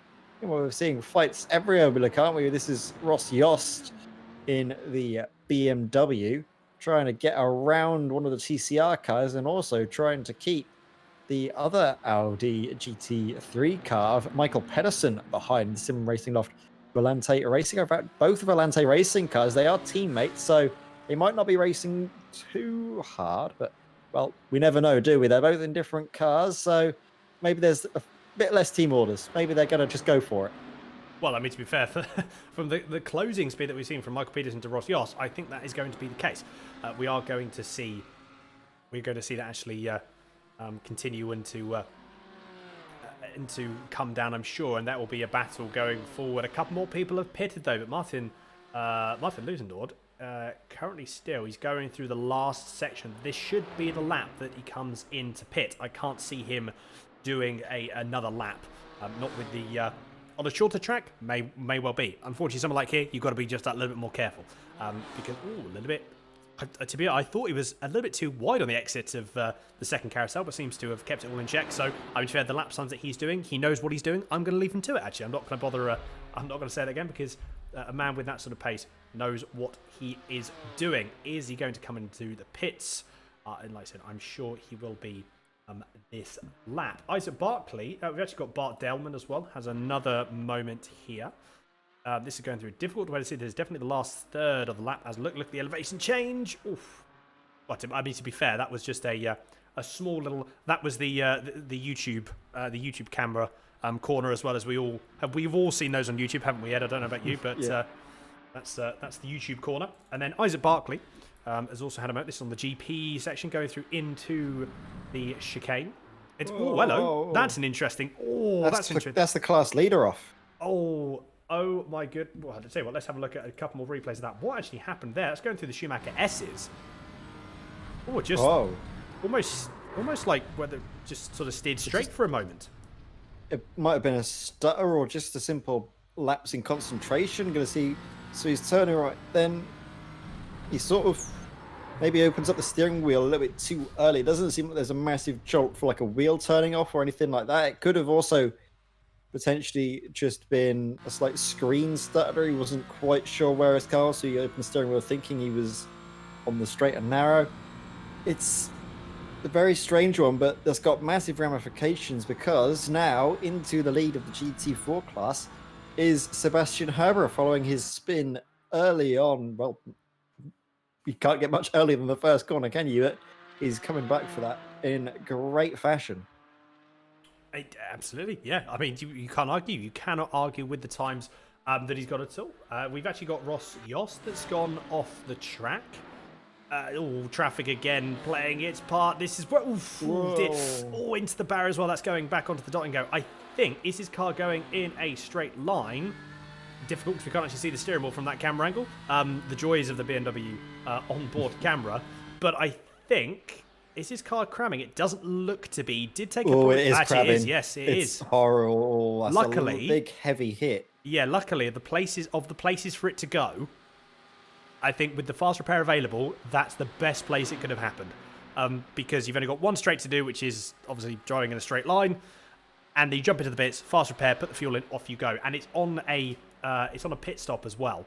It's on a pit stop window as well. So Ross Yost needs to do the lottery after this, I think. Ed, because that was incredibly lucky. Absolutely, yeah. I wouldn't want to be driving the car down that last little bit, going through Tiergarten and Hockenrhein, because the car would be horribly loose on you. But meanwhile, GT3 cars are coming in and out of the pits. Martin van Rooijk has come out now in second place with Pim Bao right behind us. There has been a driver change for the Ferry Monster Esports car, and now Pim Bao has taken back control, or taken over control, shall we say, of the number one car. he's going to try and catch back up to and try and pass Martin van Rooijvik. Meanwhile, these TCR cars, they'll be able to go for a little while longer, maybe an extra half an hour or so before we expect them to come on into the pits. Although we'll expect them to be taking tyre changes. The fronts cannot last sort of 2 and a bit hours. They can only really last one full stint before they're crying out and just begging to be taken off and put away, never to see the light of day once more, because honestly, these cars munch through fronts. That's the thing, isn't it? Like, they do munch through fronts, but you've got to be... I mean, if you can manage that, then... I mean, you're going to gain a lot of time if you can manage these front tyres. It's... Yeah, especially with the treatment driving the TCR cars, you always almost want to be in a lower gear than you always think. Sorry, in a higher gear than what you always think. Because you just want to make sure that you keep those front tyres in check. Because, yeah, if they start to get some wheel spin, that just... It snowballs so quickly before you know it. You go through a corner, you've got absolutely no steering. I've been there again once too many times myself. Yeah, so definitely an art to driving these TCR cars at the front and at pace, which at the moment we can see here. The gaps are so close again. Coming down from Michael Polasek and Miguel Freitas, 0.2 of a second now. It's actually dropping under that, obviously, because Freitas has no draft, and yet Polasek does. Is there going to be... I cannot see a move being made going through here. Again, just allow the car to settle. Get through this majority of the circuit, and then a move again goes through. Oh, Michael Polasek going very wide there. I wonder if that was actually his line. I think he's dropped a bit of time, so it could just be, again, maybe a little bit too much speed on the entry under that particular corner there. So he drops a little bit of time, which, to be sure, again, with the pace that Polasek has, I'm sure that gap will close down once again. I wonder, actually, because Polasek does have the pace. We saw him get past Alex Nella really quite quickly and then ultimately pull that gap. And he's also catching up to Miguel Freitas quite considerably as well. I wonder if we're gonna see him try and jump everyone in the pits.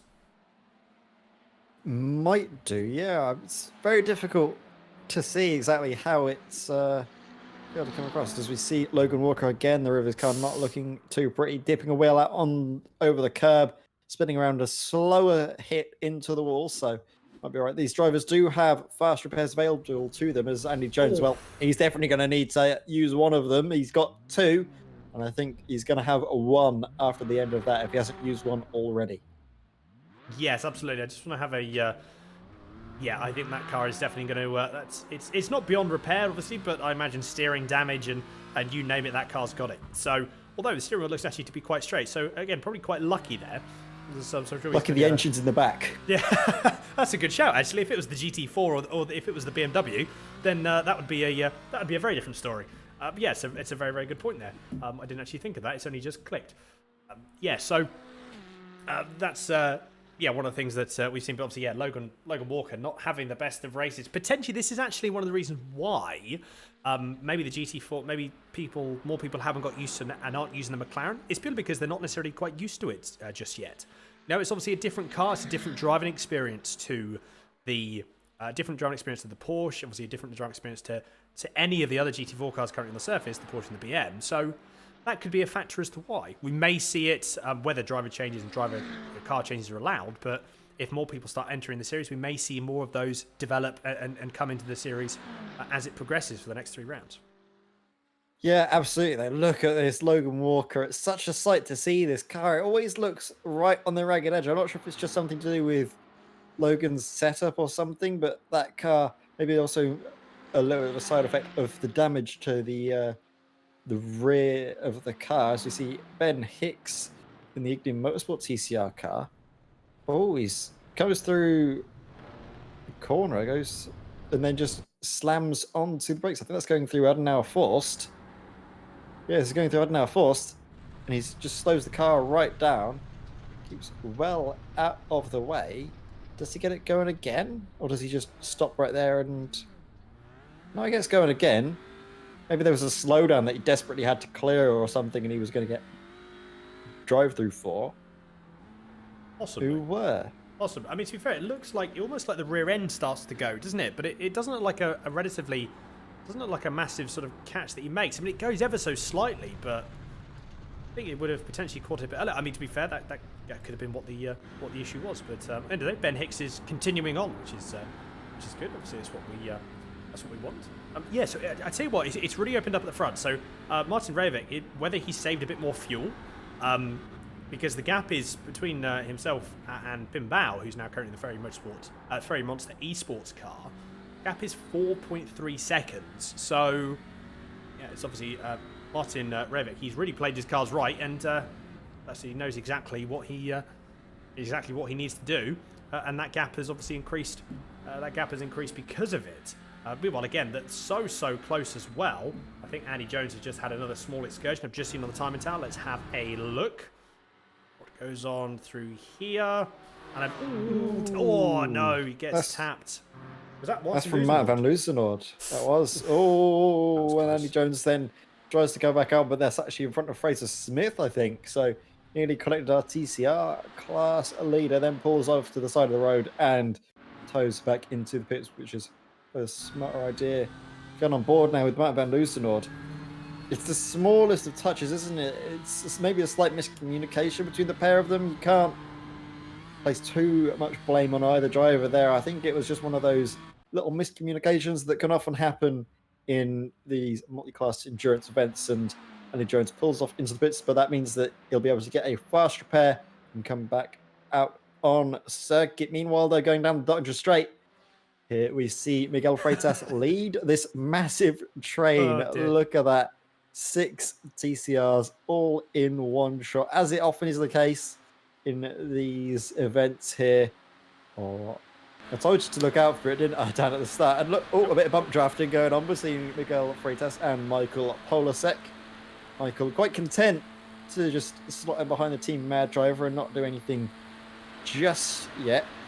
But actually, the pit window, I think, is open for TCR drivers. If they want to take their one and only pit stop, they can do it now, because the fuel lasts them about 1.5 hours, and they've got, well, 1 hour and about, let's say, 15 to about 18 minutes remaining. Indeed, but what is going to happen here? No, again, Michael Polasek, again, holds off.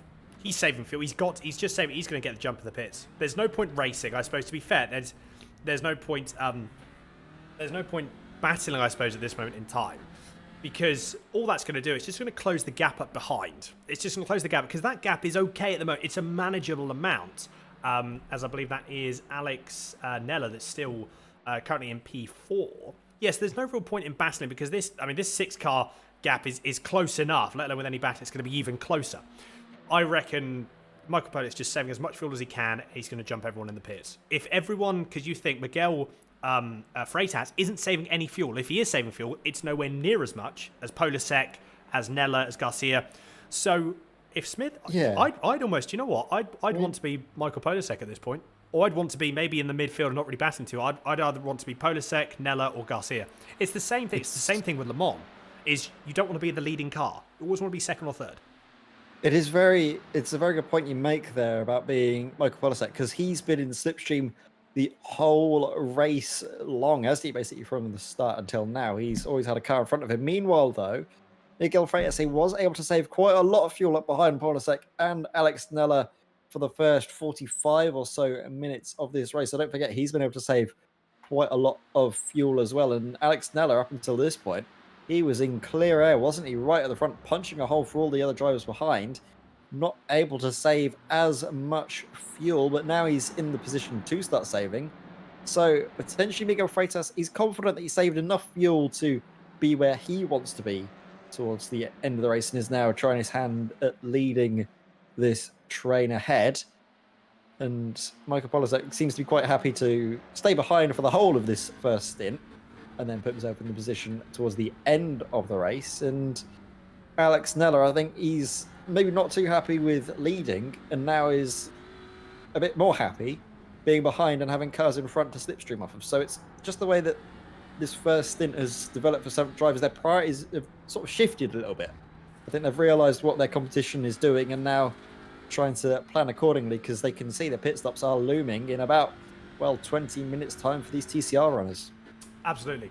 Yes, indeed. We've just had a change of position between John Roberts and Anton Dupin. So let's just have a quick look, because that's a battle we haven't seen, but this is a battle that goes on. Oh, that was Anton Dupin that just went massively wide going through into this gate. Obviously a slow down there and the move, and off they go. But the gap has actually closed down. If we go back to live, we'll see this gap that's very, very close indeed. I've actually moved back onto Alex Nella, so we're just going to quickly go back onto both of these drivers here. This is a very, very close one, actually. I haven't seen too much of John Roberts or Anton Dupin on the stream, but this is from the Boosted Motorsport Green car and the Flemish Simsport Green Hell car as well.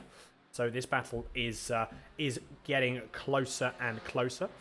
Matteo Sufi as well from the 64 Racer GT4 car that's actually behind them, so we need to watch out for that to see if that has any effect. Meanwhile as well, we've got Bart Daleman, and this is Isaac Barkley as well. Isaac Barkley has got his arse repair done. He's making his way back through the field. What is going to happen here? Side by side, going through. Oh, wow, this is very, very close indeed. Good amount of driving, really clean driving by both drivers here. That was, I'm trying to think where that was actually. It could have been, I believe it's called X-Mule. I think that was potentially where that was. I'm gonna put my money on where that was as they go down now into. I believe that's going to be coming down into Bergwerk, I think. So I'm starting to learn. Ed. I'm hoping you're. You're getting there. You're getting there. I'm very proud of you. Oh, thank you. Although, for me, I think Bart Daleman, is he still yet to pit? For me, it says he came into the pits on lap 1 last time around for Bart Daleman. So we'll expect to see him coming into the pits now. And instead, he's actually holding up Isaac Barkley. This is for, like you mentioned, second position in class, and it might be a bit of teamwork because Bart Daleman, even though he's entered as Ministry of Silly Slides, he is driving the same Simracersworld livery that Sebastian Herber is. So I don't think it's too unfair to assume that they're teammates and they might be trying to work a little bit together here in this scenario, maybe hold Isaac Barkley up a little bit more. Potentially. You know what they said, teamwork makes dream work, as they say. So, yeah, potentially that is going to be a thing. Although Isaac Barkley did actually go quite wide going. God, try to say that a few times in a row. Going through into the first carousel.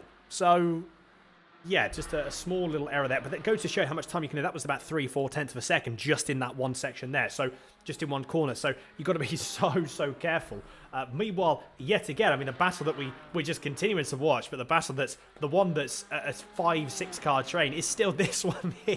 I just can't get over. It's just a train of TCR cars that's still going on. We've had an hour and 12 minutes of this race, by the way, and yet this is still going along. As we've got a GT3 car that's getting involved there as well. I'm trying to think who that is, actually. Is that Martin Rejovic? I believe it is. Correct me if I'm wrong, Ed.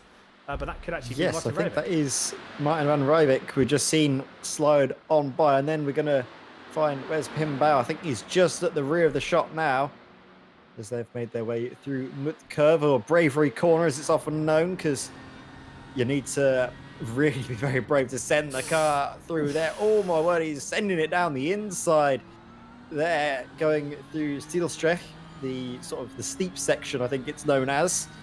This is basically almost at the highest point of this Nordschleife circuit. He's been forced off of the groove, though, hasn't he, of the carousel, and that's allowed. That just shows the speed differential that a TCR car in the groove is quicker than a GT3 car outside of it.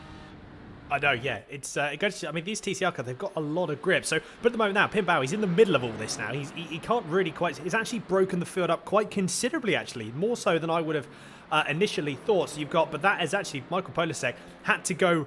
Obviously, had no way around. This is one of the things, again, you just got to be, I mean, Pim Bao, he needs to get past the field at some point. You can't sit behind the field forever. So you've almost got to be really quite decisive on where the positions are going to be made and where the moves are going to be made. But he now gets through all of the field. But this is really opened up. I say really opened up. The gaps have gone from 0.2 of a second to 0.5 of a second, which comparatively, from what we have seen between these drivers, is comparatively massive for what we've seen in the last hour and 13 minutes. So already, though, Polasek has actually caught up the Freitas. So as Pim Bao was getting through the latter half of the field, it's all condensed up again.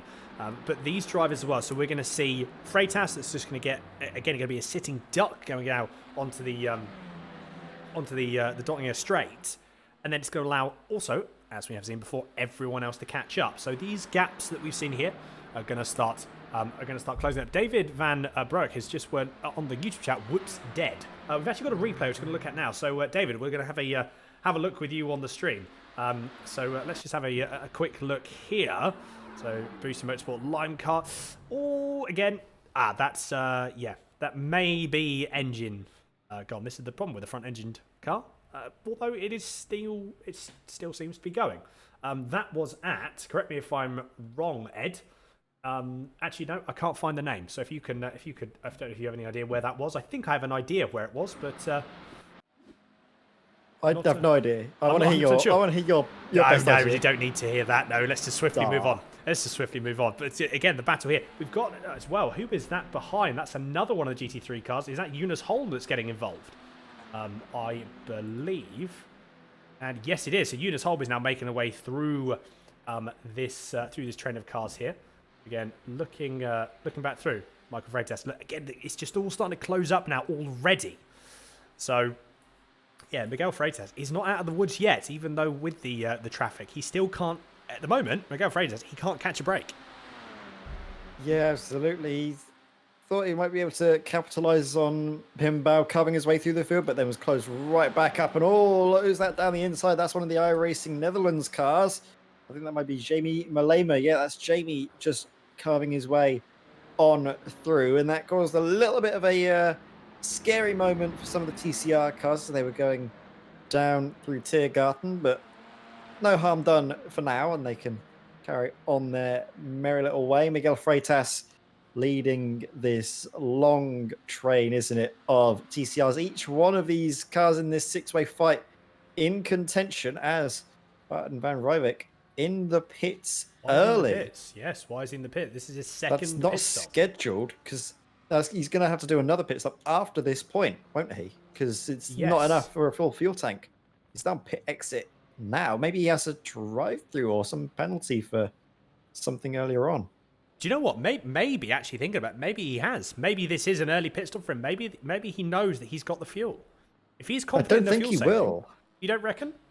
No, because it's very rare that we see these GT3 cars, especially at a track like the Nordschleife, to go longer than 1 hour, and he needs to basically make it last 1 hour and 10 minutes. So I don't think that's enough for Martin van Rijwijk. He's going to have to come into the pits yet again. Oh dear, so this has potentially put a big spanner in the works, obviously for Martin Rijwijk. That's really not helped. But obviously for everyone else in front of him, so Pim Bao, Eunice Holm, they've all been promoted obviously up the field. The only person that hasn't been, which is the person behind now, Martin Rijwijk, is Curtis Newkirk, Ben Hoffman, and Joe Lalvers and Paul Kleist. So we've also got Logan Walker. Actually, no, apologies. Logan Walker is part of the GT4 category. So, yeah, that's... a bit like a miscalculation there, as we have seen. So a potential miscalculation. We'll have to see how this plays out. But I mean, to be fair, if someone could actually, do something, I'm sure Martin Rijwijk. I've actually just put. I think. Correct me if I'm wrong, but also is that Jati? Is that Martin Rijwijk? Because he's just put an in real life toilet break. So, could that have just been what it was? It might have been, or it might have been someone having a bit of a joke at Martin van Rijwijk's expense. We'll see. Couldn't have potentially survived another lap of the Nordschleife, because, I mean, to be fair, it is an 8-minute lap. So maybe that is the difference. So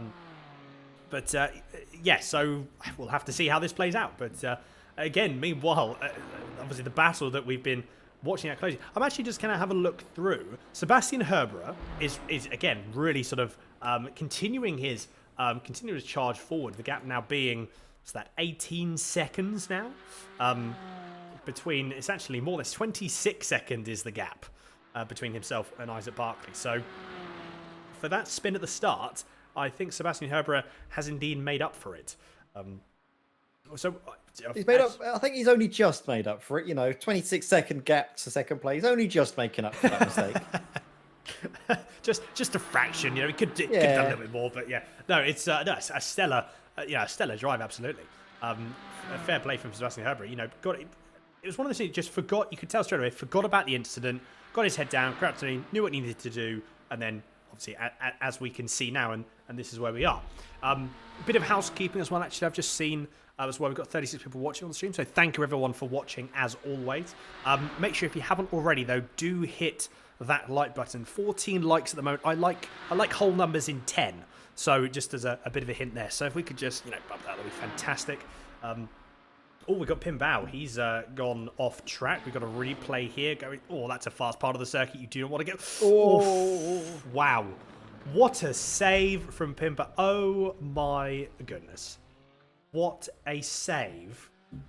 That was a new... That was going through Adenauer Force, That's scary. That's a new race moment. suit there, isn't it? Oh, honestly, new seat, new everything. Inside of that car is... New car. Yeah, inside of that car is... Well... Very, it's going to need a deep clean, shall we say, because that was a very scary moment indeed. He managed to survive it. Just dip a wheel off onto the grass. It's so easily done. I mean, admittedly, it's something I'm all too familiar with in these cars. Dipping just your rear tire off onto the grass. I've found the car's horribly, horribly violent when it twitches on you like that. He did very well to catch onto it, though, did Pim Bao, and now Very Monsters Esports car holds on to second place. The gap has closed down between second and third. As a result, it's now about 7 seconds between Pim and Jonas Holm in the other Simpact car. This is the Simpact Noise Purple machine. Going to have a look at GT4, though. Nick Sherman's there. I think that's going through Hassenbach at the start of the Northern Loop, the start of the Nordschleife, and, well, he's looped the car around. Managed to keep it going, kept out of the wall, most importantly, and then is able to carry on his way as we come back live now to Pim Bao, who's seemingly recovered the car and getting back up to pace now after that very scary moment earlier on. So yeah, fair play, absolutely fair play. You cannot argue with the save like that. A little bit wide again, going through the carousel. Just exited the carousel, just ever so slightly early. Meanwhile, again, this is the battle between Polasek and I say a battle. Drop back. Oh, sorry, Ed. Say that again. We Alex Neller's just dropped back. Let's just have a look at this. You are absolutely right. What has happened here? Alex Neller passed by Matthias de Haan. Can't just go. That's a brave move there from Alex Neller, but I don't think it's going to work out. Has he got the move? It almost looks like he does for a split second. Then the outside. Through curve, bravery corner. Oof. Oh, brilliant. Wow. I mean, yeah. I think credit goes to Alex Neller, but also credit goes to Matthias de Haan. Gave enough room that he needed to, and no more than that. So no, fantastic move there from Alex Neller. He wants a piece of the action up ahead, doesn't he? Because the gap 1.2 seconds from Neller and Preben Vald. So, what is going to? How's that going to portray as we continue? We've actually another 10 minutes, an hour and 10 minutes, or an hour and 12 minutes remaining. And then we find out who's going to come out on top of all of this battle, because my mind is still on Polasek. I think he's played exactly as he needs to. He's played his cards right. He's done exactly what he needs to do, and it's just save fuel. I know, again, Ed, you spoke about this right at the very start. He saved fuel, and that's going to play dividends for him in the remainder of this race. Yeah, it definitely will, as we see. Oh, is this the same replay of Nick Sherman's? Yep, I think this is. Thought Nick Sherman's had another incident, but no, it seems to be the same as before. But this is Jonas Holm, as we just seen Pim Bao have a moment, as Jonas had an off. Oh, maybe not as dramatic as Pim's little moment, but still a scary one nonetheless when you're going through that section. I think that's going through Brunchen and East Curve, this sort of YouTuber corners before you go through into Flansgarten, the area of the track where we see the cars get all four wheels off the ground when they plunge their way in a very sort of sharp and sudden drop. It's like a roller coaster, this track, isn't it? Up and down, left to right. The only thing it needs is a loop-de-loop, and then you're there. Absolutely. I mean, that's definitely one way to put it. It's got a bit of everything, has this track. And also, I mean, it's... You know what? I was thinking about it. What would you say is a more dangerous circuit? Would it be this or Bathurst? Because I reckon, in some instances, Bathurst is actually more dangerous in terms of... Because there's no runoff for a lot of the track. I actually think, you know what, I was thinking about it. I was like, Nurburgring can sometimes give you a bit of breathing room, whereas someone like Bathurst doesn't. I was actually sort of like thinking about this. So like, what would what would be easier to drive? Is it the Nurburgring 24 or is it the Bathurst 12? That's a question. It's a difficult one. I think there's only one circuit that springs to mind that I think is probably more, I guess, dangerous perhaps than the Nordschleife, but it's one that I don't think exists anymore. It's the Targa Florio, Yes. if you remember that, the sort of open road endurance race that I think went on until I think the late 70s, if I remember rightly, and it's a great bit of drive-in road. I think a lot of the roads, in fact, I think all the roads are actually still open to be driven right now. I think they're still open to the public, but as a racetrack, I don't think it goes on anymore. And I think with good reason as well. It was one that I don't think we'd be able to see, especially in the modern day. And I mean, it's a miracle that the Nordschleife is still being seen in the modern day, isn't it? With all these safety regulations, it's quite good to see a track like this is able to still exist and still carry on. But I think go back to what you mentioned earlier with real world races that still go on to this day, like you mentioned, the Bathurst 12 hour with the walls ever so close. It's something that you need to be so attuned to, isn't it? Especially when you plunge down the mountain and have to carve your way through skylines. We see the first car into the pits. That's Fraser Smith. He was leading all the way, wasn't he? But he hasn't been able to save fuel, and he's come into the pits a lap earlier than his competitor. So that's massive. But yeah, I think nothing compares to the Nurburgring 24, does it?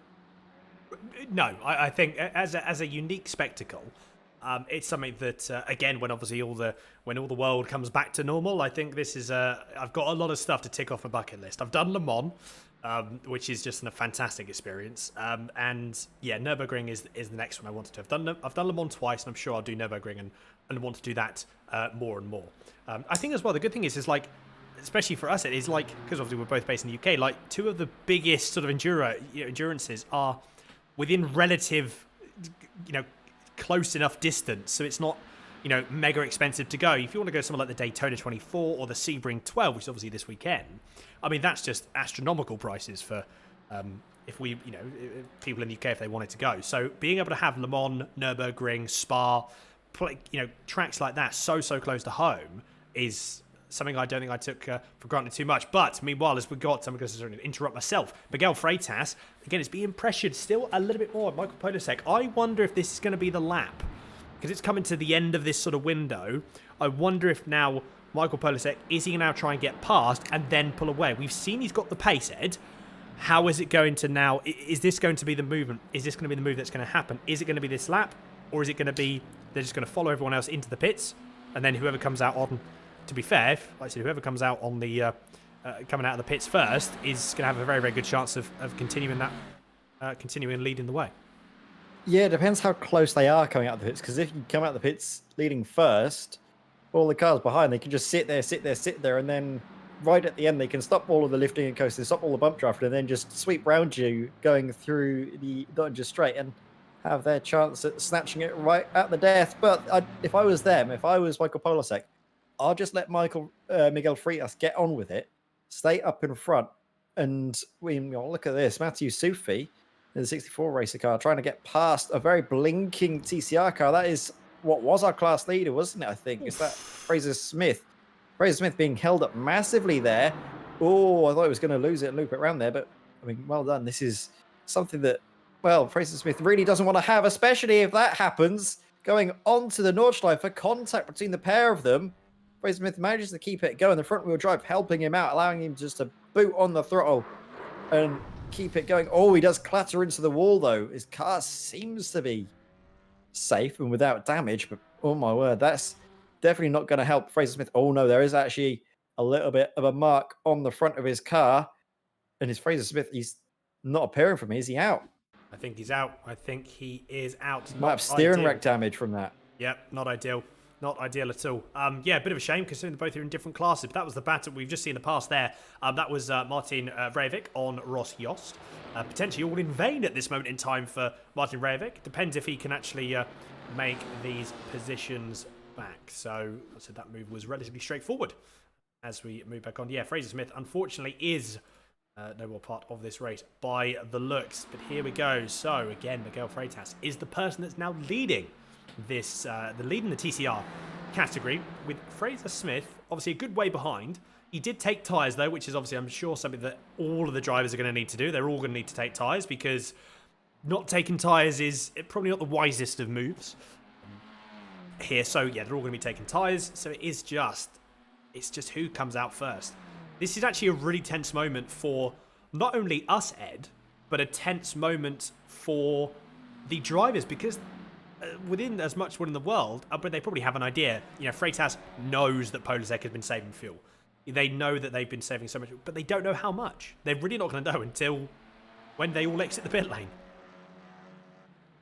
Yeah, absolutely. I mean, as we've been seeing this, well, 5 or 6, however many TCR cars it is, fight for second place has now become the fight for the lead. Miguel Freitas, that first position, had a bit of a question mark over it, didn't it? Because we saw Fraser Smith come into the pits a lap earlier, and now we're going to see Miguel Freitas. He's going to hope to at least get in and out of the pits quicker than the cars behind him that are chasing him very closely indeed. Going to hope for a little bit of a gap as well to build between himself and Michael Polasek, enough so that he's out of the slipstream range and is not this close. Because look at this, Michael Polasek. Is he going to start forcing the issue? I think he might do. He knows now that this fight is, well, going to be front track position, going too wide as they make their way up through into Bravery corner. You've got the right-hander and then the left-hander. This is a bit where you have to be at your bravest. He's going to have a nose down the inside. Is he going to force the issue? No, he can't, and has to concede the place. So now Michael Polasek leads the TCR field for what he hopes will be the remainder of the race. But Miguel Freitas, he's going to certainly have an answer to that, I'm sure, because he's had such good pace in the earlier phase of the race. And maybe as the tires are starting to wear off, he's just lost it that little bit more, because don't forget, when you're at the front, you have to sort of carve a way through. You have to go 100% through every single corner. You don't have any slipstream to claw back lap time, do you? No, exactly. No, really, really good driving there. Again, Michael Polasek timed it absolutely fantastically. Also, as well, let's have another look at this, because we saw in the background of that as well that Alex Nella passed Mikel Garcia. Again, 2 for 2 on a position going to, as you say, Bravery corner. 2x2 Noah's Ark style, as we saw. But look at that move. Almost, I mean, just about enough room. Probably no any more room than that. Any less room than that, then it would have been a bit of contact. But both drivers just giving enough room that they need to. Yeah, Alex Nella, he just knows when to put that car. He knows he's got some confidence in that car to make it stick. So, no, really, really, really good stuff indeed. Yes, Miguel Freitas, I think the gap has already opened up 0.6 of a second. My bet is now that, I mean, to be fair, probably whether we could have all the drivers now coming into the pitch. You said about an hour and a half is about the laps and about the position. So, although Freitas has closed up to Polasek, interestingly enough, I wonder what happened there. I wonder what happened there from Polasek. The gap has closed up nevertheless. Is he going to try and extend that a little bit going through? I wonder if Polasek's now going to pit, if he's going to pit this lap. Because he's now got in front, obviously he's now probably not saving any fuel. I don't think he'll be saving any fuel at all. So, yeah, this is going to be a... Although, I've actually just also thought of another thing, Ed. If Polasek does come out in the lead of this train after the pit stops have happened, he's actually got to be careful to make sure that he actually still has enough fuel if he's not then fuel saving. So he's got to cater for that as well. So it's one thing I've just realised. You need to make sure that you don't put just enough fuel if you're still fuel saving. But you've got to put enough fuel to compensate for the lack of fuel saving that you're able to do. Yeah, and plus you don't know when the checkered flag is going to be waved. If, say, Van Loosenhood comes to the line with, 2 hours and 23 minutes gone, you're going to have to add an extra, 8 or 9 minutes to the amount of fuel you're expecting to take, aren't you? So these drivers, they're going to have to sort of prepare for every eventuality. But sometimes the drivers might try and gamble, hope that the end of the race comes a little bit soon, comes on the mark. And by saving that little bit of extra fuel, I've got the track position. We're expecting all of these drivers, though, to make their way. Oh my goodness. Oh, is he going to manage to save it? Oh, Michael Freitas, he manages to keep out of the... Oh, wow, that was... Is that Alex Nella just from a bump draft up the rear? Oh, that was a big shot. We've got a lot of replays to look at here. Wow. Let's see what... Okay, right, we need to break this down quite heavily here. So... Oh, it's just a bump draft at the wrong point. Oh, I've gone through to the wrong camera. Apologies. It's just a... Yeah, it was just a bump draft at the wrong time, wasn't it? There wasn't intent to bump draft, I don't think, at all. I just think Alex Nella was potentially He just misjudged the length of his car at the front. Yeah. So they all pull out. So that's Miguel Freitas. So he pulls out. Do you know what? I think Alex Nella, he thinks that he's clear at the front and could bump draft. Maybe he thinks he can bump draft and he's got a little bit more leeway to Miguel Freitas in front. But he doesn't. The cars already have the overlap by the time he moves to the right. Yeah. No, I think also as well, potentially, were they thinking, or was Nella thinking that they were actually going to go 3 wide? Because you see Freitas, he pulls out, but does he pull out? I think Nella may have thought he was going to pull out. I mean, that was threading the needle, if anything. Yeah, I wonder if Nella thought he was going to pull out more so they would be able to go 3 wide. But obviously, Freitas just cut that inside off, didn't allow the move. And yeah, I mean, yeah, that's a lot of stuff to break down there, isn't it? But yeah, let's have a look at it from Freitas, again from on board. Actually, this is Alex Nella. I'm going to try and see if I can get a couple more replays of that, but from different camera angles. But yeah, I mean, not good at all. Not good at all. And just on the pit lane as well, just on the pit entry. I mean, that's thrown everything completely wide open.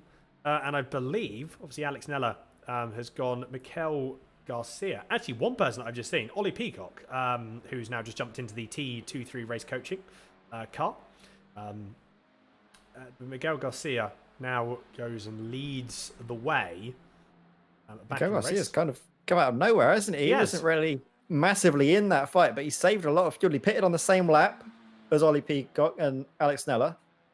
So now we're going to start to see maybe a fight develop because Miguel Garcia, while he was quick, I don't think he quite showed the same sort of pace perhaps as Ollie Peacock. But then again, it's difficult to determine, isn't it, at this stage of the race, which way it's going to go. He's out of the slipstream for now, but will he get closed up to, and will maybe the cars behind work together? Will Alex Nella give a bit of a bump draft to Ollie Peacock in front, and both of them can close up to try and challenge for the lead? I mean, potentially. I think he's got to be probably a little bit careful. I think he's going to probably take a little bit more caution potentially now. But yeah, I mean, such a shame. Such a good race. You know, it was what, an hour and a half's worth of racing. It was so close. But again, the margins of error around somewhere like Nurburgring, and especially the Nordschleife, are so slim. These cars can take a beating. Unfortunately, that was probably a bit too much of a beating for the TCR car. And yeah, unfortunately, didn't go too well for Freitas at all. So, you know, 3 more rounds to go though. So at the end of the day, you know, still got the next race, but at the same time, the frustration I can fully appreciate would be there for Freitas. But looking at the only person who's actually, so this is David Van Broek, who's actually still got out on track that we can see, but this is his 3rd pit stop. But he has got back out on track, which is always nice to see. Battle already heating up here though. So Pelisec's teammate Ollie Peacock, just behind again is Alex Nella. So this is a battle I'm sure we're going to see continue for the remaining 50 minutes or so of this race. I tell you what, this race has gone very quickly. Absolutely, Dan. It's really flying by. We're 1 hour and 37 minutes gone. Less than an hour to go, like you were saying. And honestly, the sun is slowly but surely beginning to set, and we're seeing the spec maps really start to shine, don't we? All of the different paint jobs really do come into their own with these day-night transitions that iRacing have gone for us. Meanwhile, Martin van Loozenhoorn, he's been the class of the field, hasn't he? Right up front, not put a foot wrong for the entire race. And I think, as I say that, the curse of the commentator strikes. Martin van Loozenhoorn loses control. Is he managed to collect it? Is there damage now on his car? I don't think there is. He might have just gotten away with that, but oh my word. Curse of the commentator struck immediately. Murray Walker, he's strong with us all, isn't he? I mean, of all the times you could have said that, and of all the times and all the places it just happened to be that. But yeah, I mean, no harm, no foul really for Martin van Loozenhoorn. It was just, a small little error. And actually, I mean, to be fair, I don't think it's to the end of the world. I mean, the gap is still just over a minute between himself and Pimbao in 2nd place. So, I mean, like I said, not. I don't think there's too much. I don't think there's too much to worry about for Martin Loozenhoorn. Although he's probably got a bit of heat into the tires. He's got to be a bit careful now, at least for the next maybe few corners at least going down into the first half of the GP layout. We'll have to be a little bit careful. Actually pulls into the pits. Ironically, pulls into the pits. Safe. He is safe to come into the pits at this point. This will be till the end of the race. Right, interesting stuff. Yeah, so he's going in, taking an early pit stop. I wonder if he's going to take tyres as well. He may just decide to take some more tyres. We're going to see in a minute what he does. It's funny because I was planning on talking about how the pits window is open for GT3 runners now. The Martin Lewis will come into the pits, but as I was about to get onto that point, he did put a foot wrong, didn't he? Managed to slide the rear of the car around. Did very well to hold on to it. Just a scrape on the front. He's going to take a fast repair, though, just to make sure he's got the car in optimum conditions. He's still as well got, I think, another fast repair after this point because the drivers do have 2 fast repairs from the start of the race. Yes, and I think, to be fair, of all the tracks that you need them, I think this is definitely the one. Meanwhile, again, just going forward, this is yet still the battle going between Nella and Peacock. 0.2 of a second. So obviously these guys now are going to be going to the end. Like, this is it now. This is, for the TCR guys, this is the move that it's going through. We've got Lusenord obviously lost a couple of positions to Pimbao and Eunice Holt. But obviously, naturally, he was going to because he's done the pit stop and the others have not. Alex Nella, I thought he was going to try and go for his signature move going through onto the sort of halfway section onto the back straight of the Nordschleife, but decides against it this time around. That was very, very close. I think he's got to take it a little bit easy now because obviously the pit stops have happened. Fuel is now on board, so these guys have got to be really. Fraser Smith just put ultimate commentator curse there in the chat. I think that was definitely that was very unfortunate timing.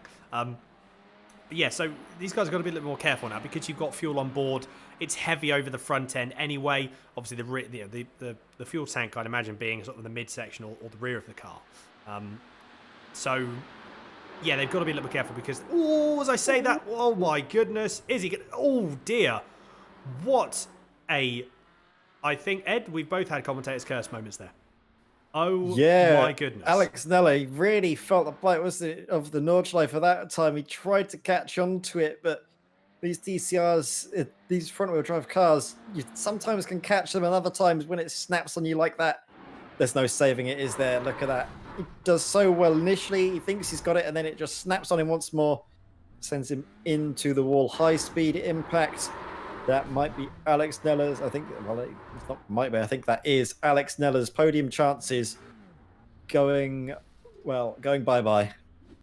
Yes, I think, unfortunately. This is Nick Sherman's that's had another moment. I wonder where that... because that we've just got the tail end of that.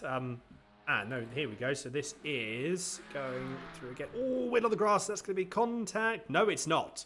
That's looks to be going into... That's not YouTube corner, but manages to... no damage, and off he goes.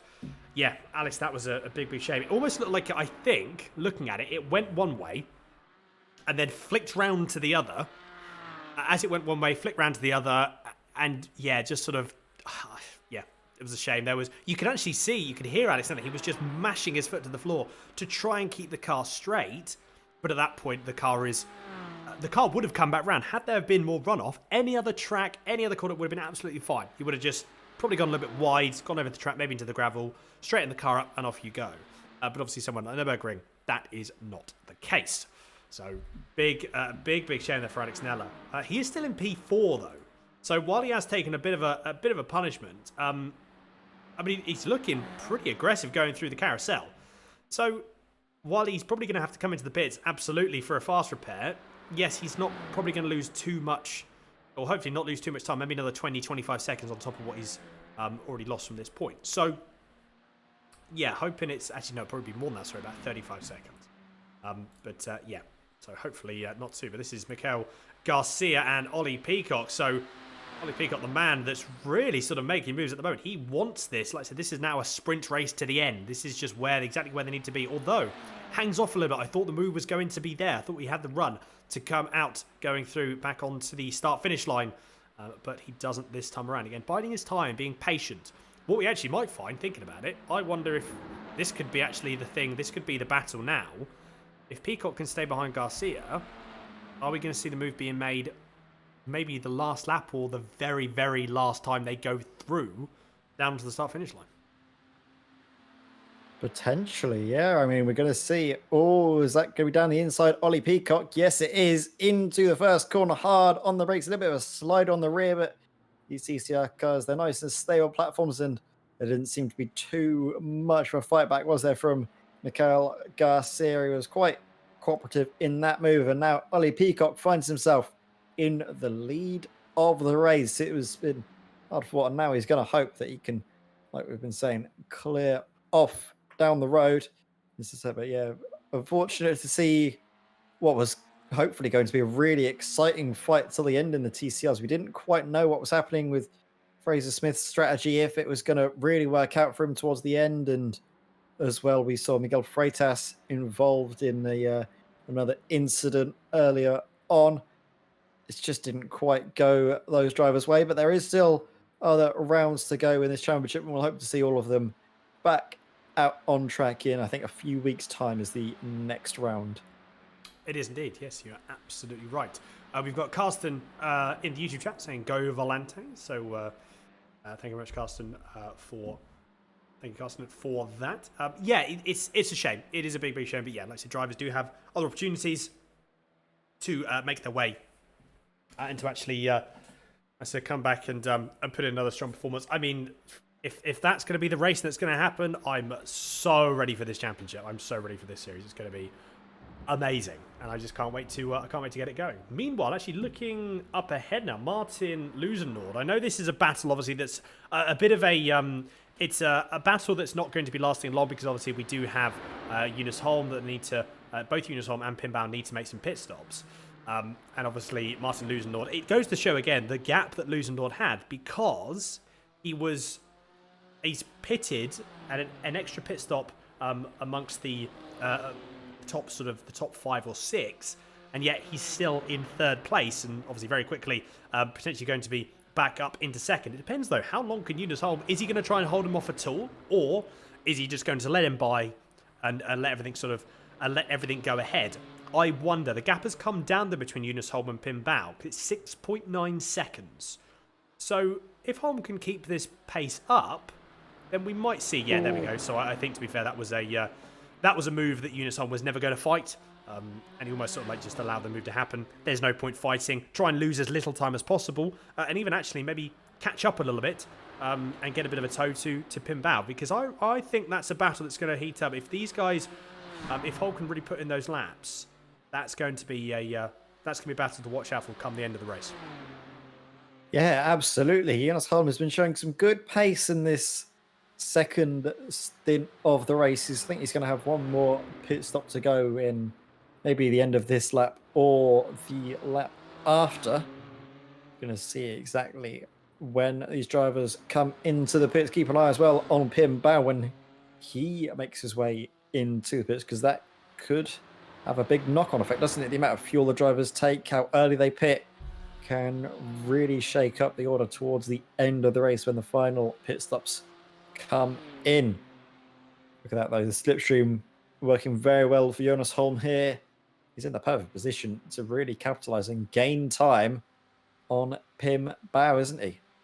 Well, he already is. I mean, the gap, excuse me, the gap has come down sort of a little bit more. I think it is starting to drop.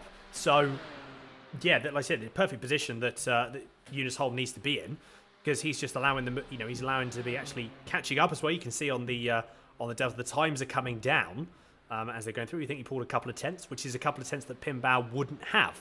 So that's obviously helped. He's actually caught right up to him going through into the pits. I wonder if we see, because Pim Bow's actually gone into the pits. I'm guessing we're going to see Eunice Holm go into, and yes, we do. So Martin van Luzendorf gets released yet again back into the lead.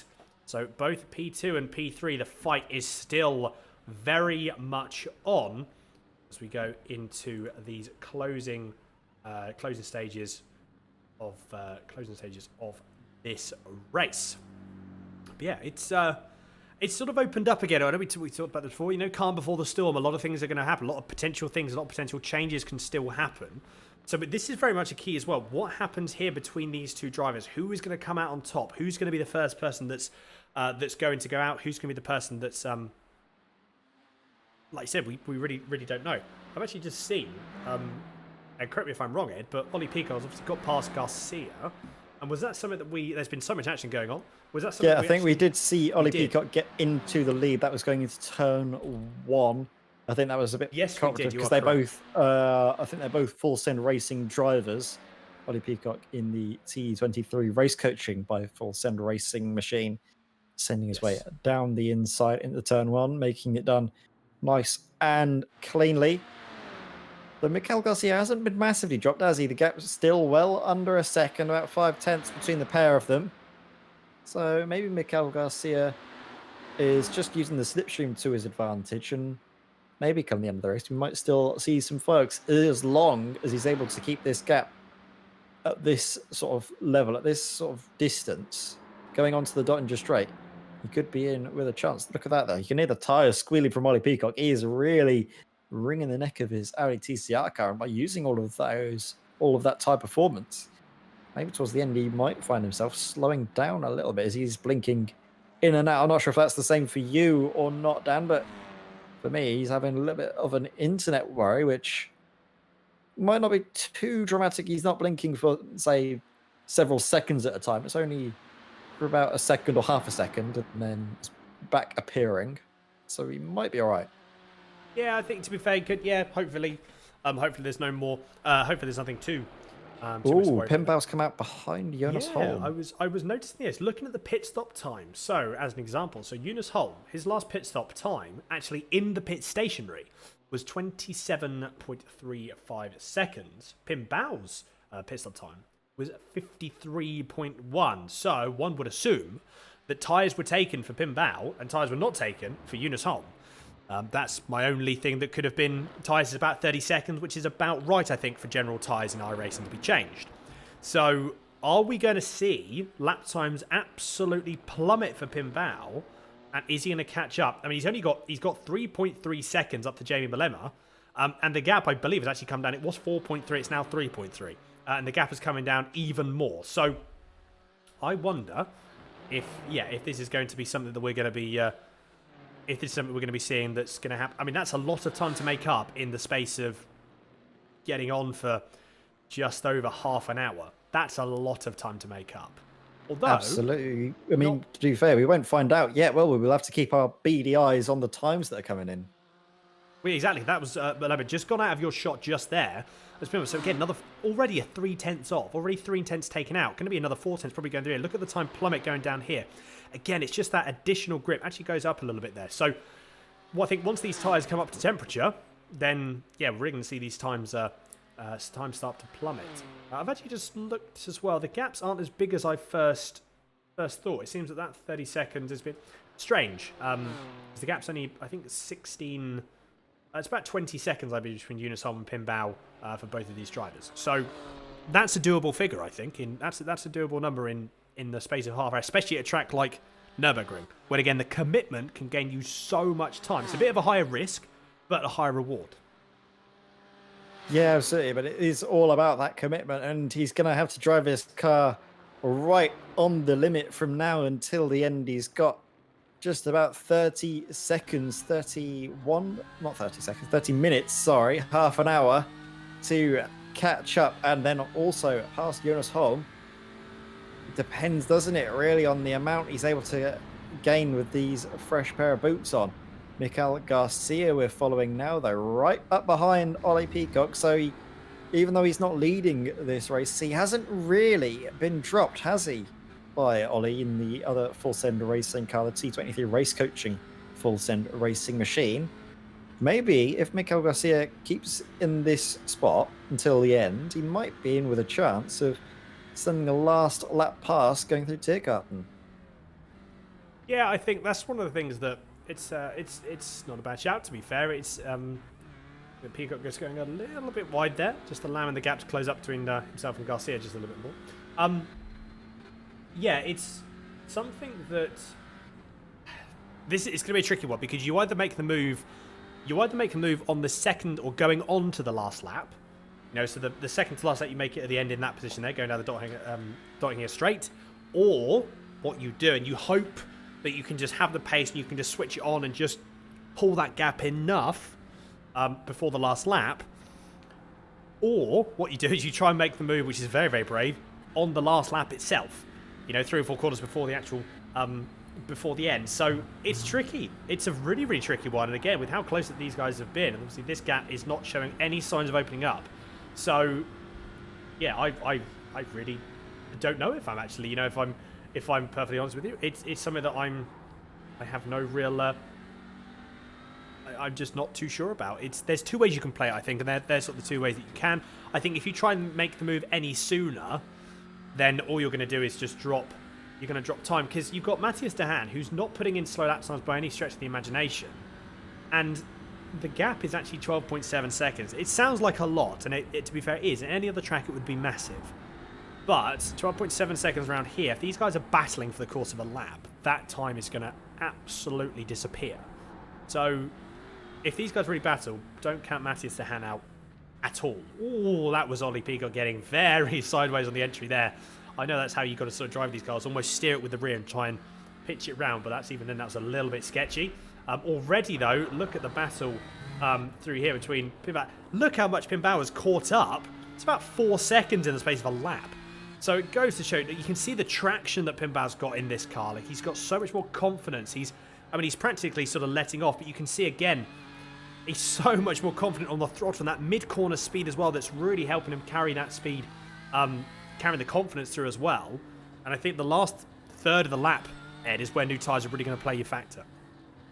Yeah, absolutely. Is right up behind Jamie Malema, but all of this fighting, all of this battling is going to give Jonas Holm a little bit more time, a little bit more of a gap to begin to work with. So it's imperative, isn't it, really, for Pinbao at this stage of the race to get ahead of Jamie Malema and the Team iRacing Netherlands orange car, to get in front as early as possible going through Fransgarten there. Oh, it's a bit of the track where you have to jump over it and then immediately you've got a right-hander. You need to use the compression of the springs of the car to get that extra turning ability.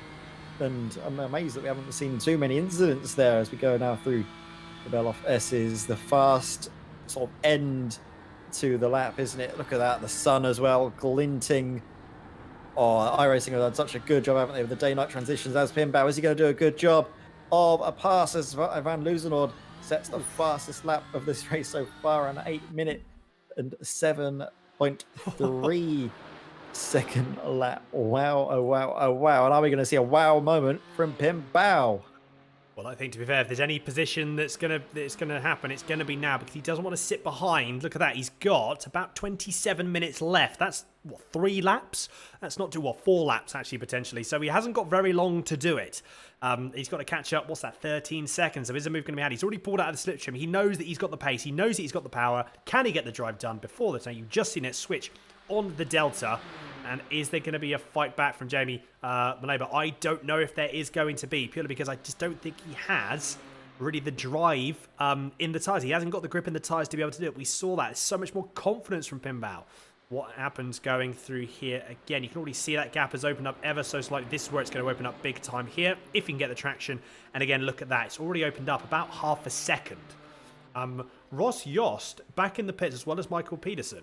So those two are back in the pits. So obviously both Pinbao and Malema, they're both going to be promoted up. So yeah, the battle now, this is it. So can Pinbao catch up? If we look on the battle box, oh, that was Jamie Malema. He went very wide there. Misjudged his braking point. Again, probably carried a little bit too much speed going into turn 1. Manages to just avoid Pinbao. I don't really know how close the gap was, but I don't think I want to know. And neither does Pinbao, I can imagine. But as you can see, yeah, look at the gap. 12.3 seconds. As in the space of me saying it was 12.3 seconds, it dipped to 12.2. So, yeah, Pinbao is a man on a mission. So let's see how this develops as we go through, because that's going to be, that's going to be a close battle. Curtis Newkirk's just jumped in the pits as well. So last pit stops for these guys. Splash and dash for the end of the GT3 class. Yeah, absolutely. Meanwhile, I think, like we were mentioning, with the difference in tyre performance, Pinbao is going to be feeling the very best of his tyres. But then after that point, straight out of the box, these BMW, at least the BMW GT3 car. It's really good straight out of the box with cold tires. I don't know what it is about it. A lot of cars seem to struggle on cold tires, but this car is really at its best with fresh rubber on cold rubber. And then as it starts to move along in the stint, Himmel's going to notice a bit of a drop off in performance. So he's not going to be able to get these gains consistently for the remainder of the stint. He might feel confident that he's able to catch him now, but later on, he may begin to struggle. It's all about what Jonas Holm is able to do in the lap times he's able to put in. Gap, like you mentioned, coming down now. I think it's 11 seconds, 11 and a bit seconds. So he's going to really try his hardest, isn't he, to hold on. But with worn rubber, it's going to be a tall order. These tyres have gone since the start of the race until now. He needs them to last an extra 24 minutes. And he's going to hope that he'll be on the podium. Yes, indeed. We do exactly need to see, what is going to, what's going to happen here. I mean, like I said, we don't know. Like we really don't know because, as you say, is Pinbao going to be? In fact, actually, I've just noticed something. I think Pinbao might still end up on the podium because don't forget, Martin van Rijvik. We expect him to be coming into the pits again, don't we? Oh, that's a good shout, actually. That's a very, very good shout. So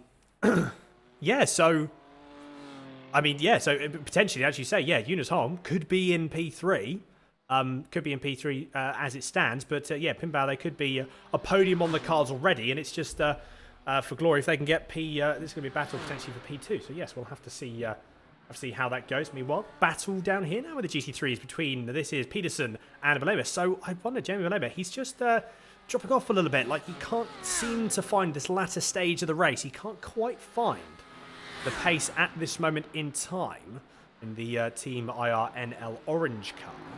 So, I mean, it's tricky, isn't it? Because could this be, again, maybe using up his tyres a bit too much throughout the start of the race? Now he's obviously feeling the effects now. I mean, it seems to be with these lap times. But can he keep Michael Peterson off for much longer? I mean, with the rate that Michael Peterson is closing down, it's going to be a tall order.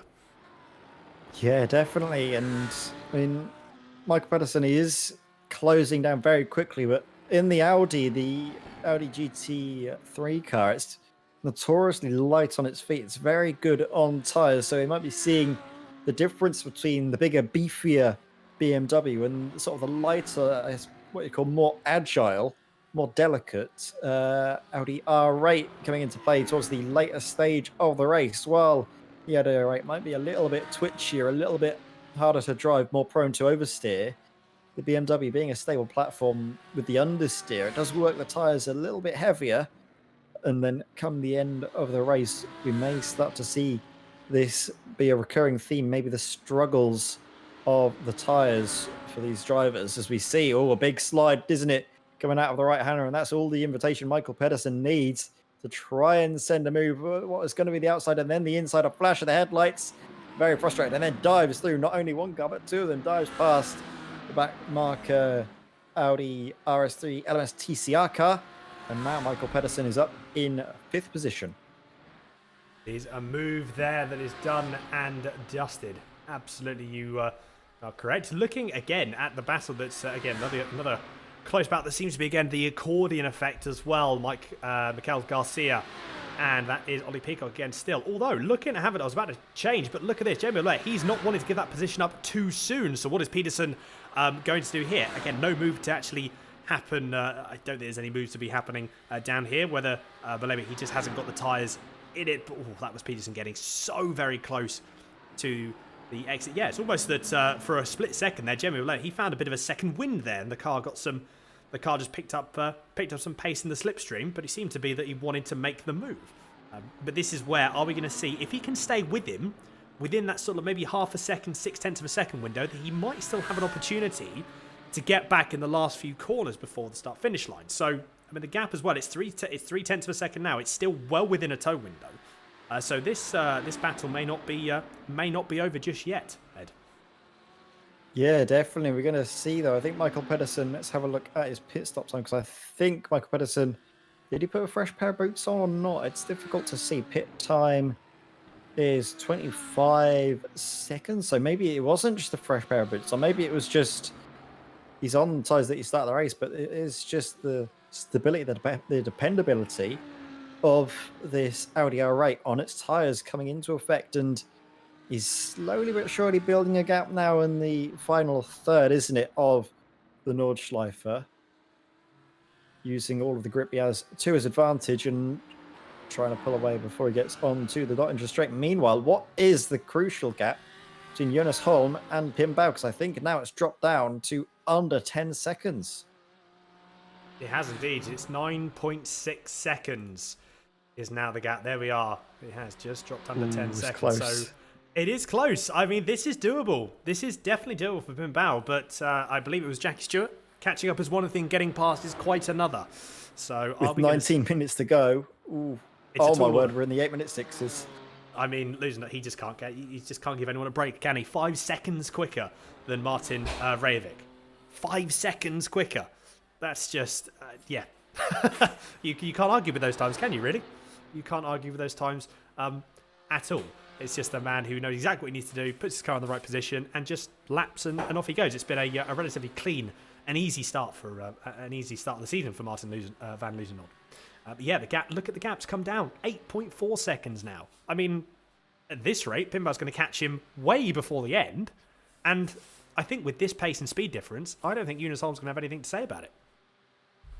Yeah, absolutely. It's going to be tricky though, isn't it? Because, what's happened here? Kurt's Newkirk. We haven't seen him too much this race. The only time we've really had a look at him is when he's unfortunately having moments like that. Hits into the wall, spins around, and pulls off into the pit lane.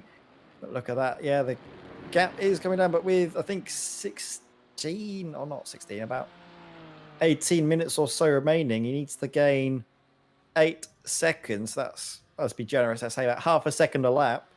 Not half a second, like half a second a minute. That might be doable. It might not be. It's a lot harder to really visualize, isn't it? Because Pim Bau, he is closing. He is the fastest guy in this little fight. Not maybe the fastest man on track. That honor, of course, is going to Martin van Loozenord. I don't know. It could be touch and go, I think, between the pair of them on if Pim Bau closes and also if Pim Bau able to make the overtaking maneuver.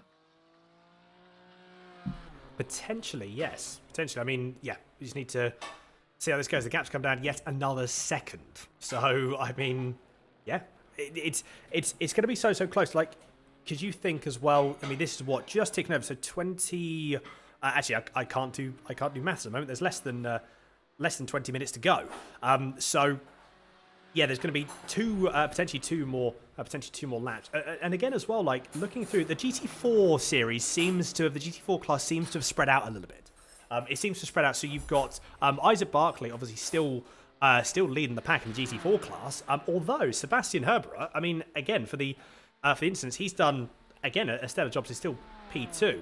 And he is putting in some lap times that is rivaling and actually faster than Isaac Barkley, although the gap is 20 seconds.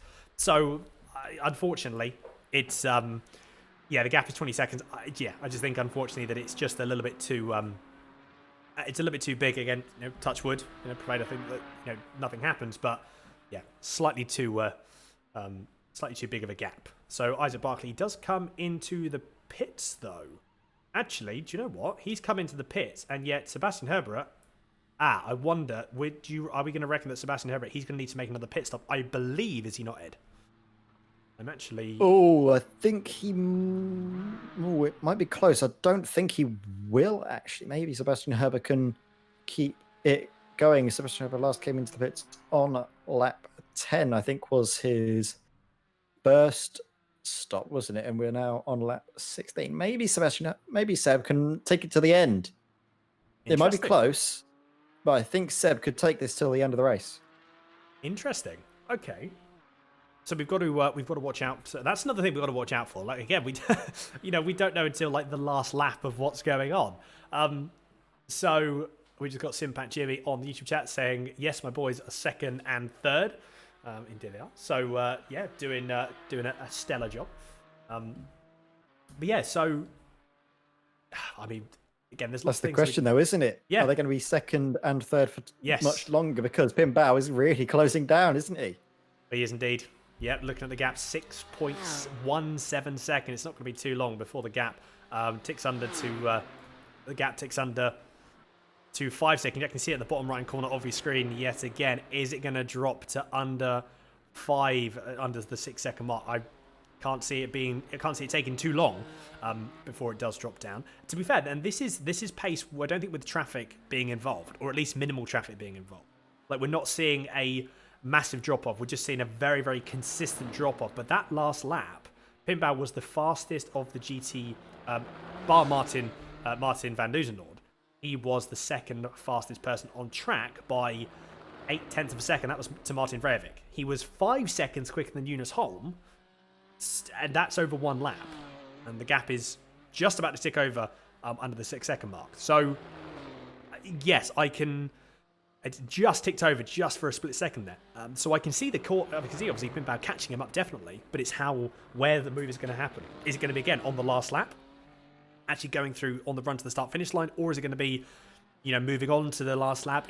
There's a few different positions you can take, but you've got to be so tactful on where you actually make this move. As Pim Bao goes just a fraction wide there, you can tell really how much he's. Again, that's sort of that small little slide, the kick out of the car. You can just really see the car sort of squirreling on the exit. It's really sort of pushing this car to the absolute limits, isn't it? Absolutely, and I think if we go on board with Pim Bao, we can see Jonas Holm, his target, just a little bit up the road. I think might be able to see it when we get to more flat, less curvy section of the track. I think maybe we can see the tail end, is it? Yeah, just up the road there we can see Pim Bao's target, can't you? Jonas Holm up in front in 3rd position, but with 13 minutes remaining, 13 minutes plus however extra long the final lap is. Lord, I think we might be seeing Pim Bao making an inspired choice to take tyres, because we did see Jonas was closing down, wasn't he? He was reducing the gap slowly but surely to Pim Bao until the pit stops happened. Pim Bao came out behind, but because he's taken tyres, he's the much faster driver, and that's going to have a really big effect, isn't it, towards the end and into the final few minutes. Absolutely, yes. Final few minutes leading that event. Not long left. 13. Actually, no, ticking over. Just 12 minutes left. So 1 lap, potentially 2. It depends where Martin Duzenord finishes. Sorry, it depends where he starts when the timer ticks down to 0. So, yeah, it's going to be... The good thing is normally, Ed, well, in some situations we don't know until the last lap, but in this case we might not know again until the last lap, but we've got 8 minutes of that lap. So, we've got a bit more time to work out sort of where everyone's going to be, what's potentially going to happen. Are there going to be some, some sort of movements here and there around the board? So, as we're going to have to see. But, again, Pim Bao, the gap coming down still. Between Pim Bao and Jonas Holm, 4.6 seconds. Meanwhile, again, we've actually got another bit of battle going on here. This is, when I say a battle, it's not a battle quite just yet. This is Osteen Herford from Luminous Racing and Miguel Freitas making his comeback drive from the earlier incident down the Dotting-Ho.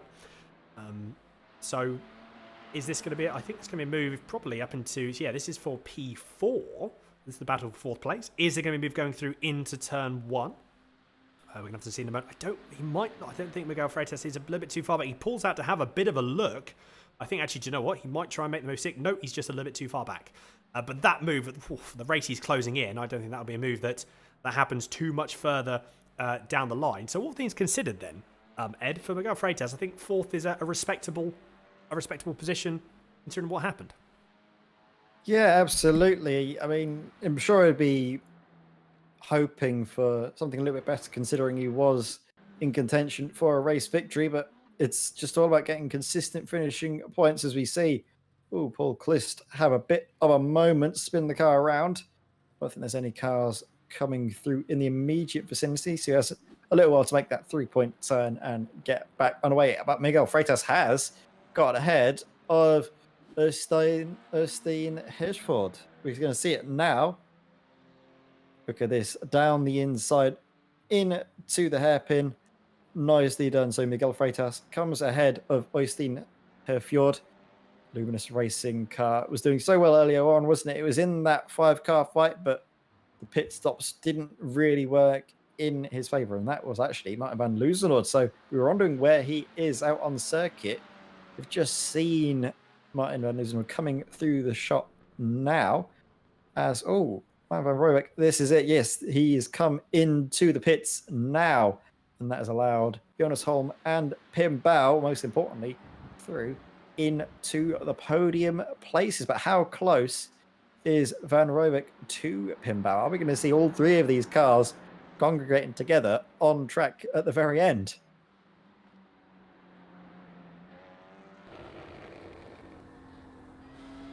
We're sitting back on board here with Martin Rooijek coming through.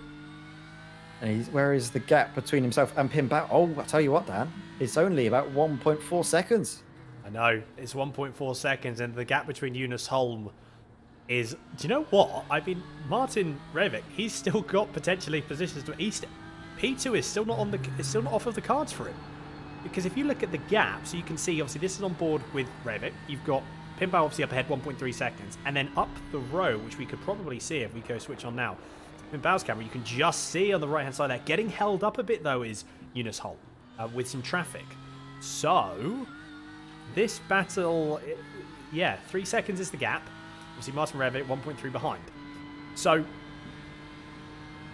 it's too close to call. It's just absolutely too close to call. I think there may be one more lap after this. It very much depends, though, on, again, when Martin Loozenord comes across the line. So we're going to have to see as the timer starts getting nearer the end. Oof, that was getting very, very close, but taking another 3/10 out of Jonas Holm. So it depends where Loozenord actually crosses. Depends if Loozenord crosses the line. I think that 2.7 seconds, which is still coming down again, Evermore, you can just see him. I believe that is Pim Bao in the... that is Jonas Holm. Let's actually instead, let's just jump on the TV cam for Jonas Holm. Yes, you could just see, just out of the back of shot there. You'll probably see it as they come down here. Where are they? Yep, there is Pim Bao, and there is Rooijek. So, this battle is going to be... I'm excited for this. I'm excited for this. It's going to be spicy. I reckon we're going to see it right at the end of the race. The sun, look at that, starting to set in the sky. Pim Bao closing down. So is Martin van Rooijek. He is now under a second between himself and Pim Bao. Meanwhile, it's all hotting up, isn't it? In the TCRs, everywhere we look, it's starting to really come to sort of the business end of the race, isn't it? All the drivers, they've been able to manage it in the background. And then look at this, Miguel Garcia right up behind Ollie Peacock. He was very considerate, wasn't he? I think we can say, with the move being made into turn one towards the beginning of this final stint in TCRs. But now the gloves are definitely off between the Full Send Racing teammates. Full Send Racing 285 and Full Send Racing with T23 race coaching.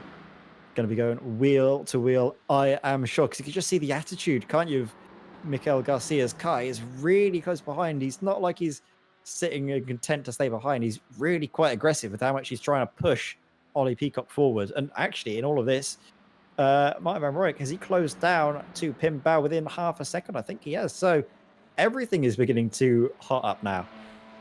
It is indeed. There we go. You just see Pim Bao with Martin Rooijek just behind. But again, the gap is closing down. Jonas Holm, gap is now under 2 seconds. Just saw him go at a shot just there. So... yeah, this is not over yet. I think Martin Rooijek, he's still got a very, very good chance. I mean, if he can get P2 again, that's mighty impressive, considering he's made one more pit stop than everyone else. Or he would have made one more pit stop than the top, I believe that's the top 8, that he would have made one more pit stop than, and he's still in P2. So, or potentially on for a run at P2. Gap's ever closer, though. It's 0.4 of a second now. And then Jonas Holm again, that gap is slowly coming down. So I wonder, I don't think there's going to be too much fighting between Rooijek and Bao at this moment. I think they're just going to both catch up to Jonas Holm, and then it's a three-way battle for P2. They've got to be. They can't, I don't think they can, I just don't think they can be too aggressive.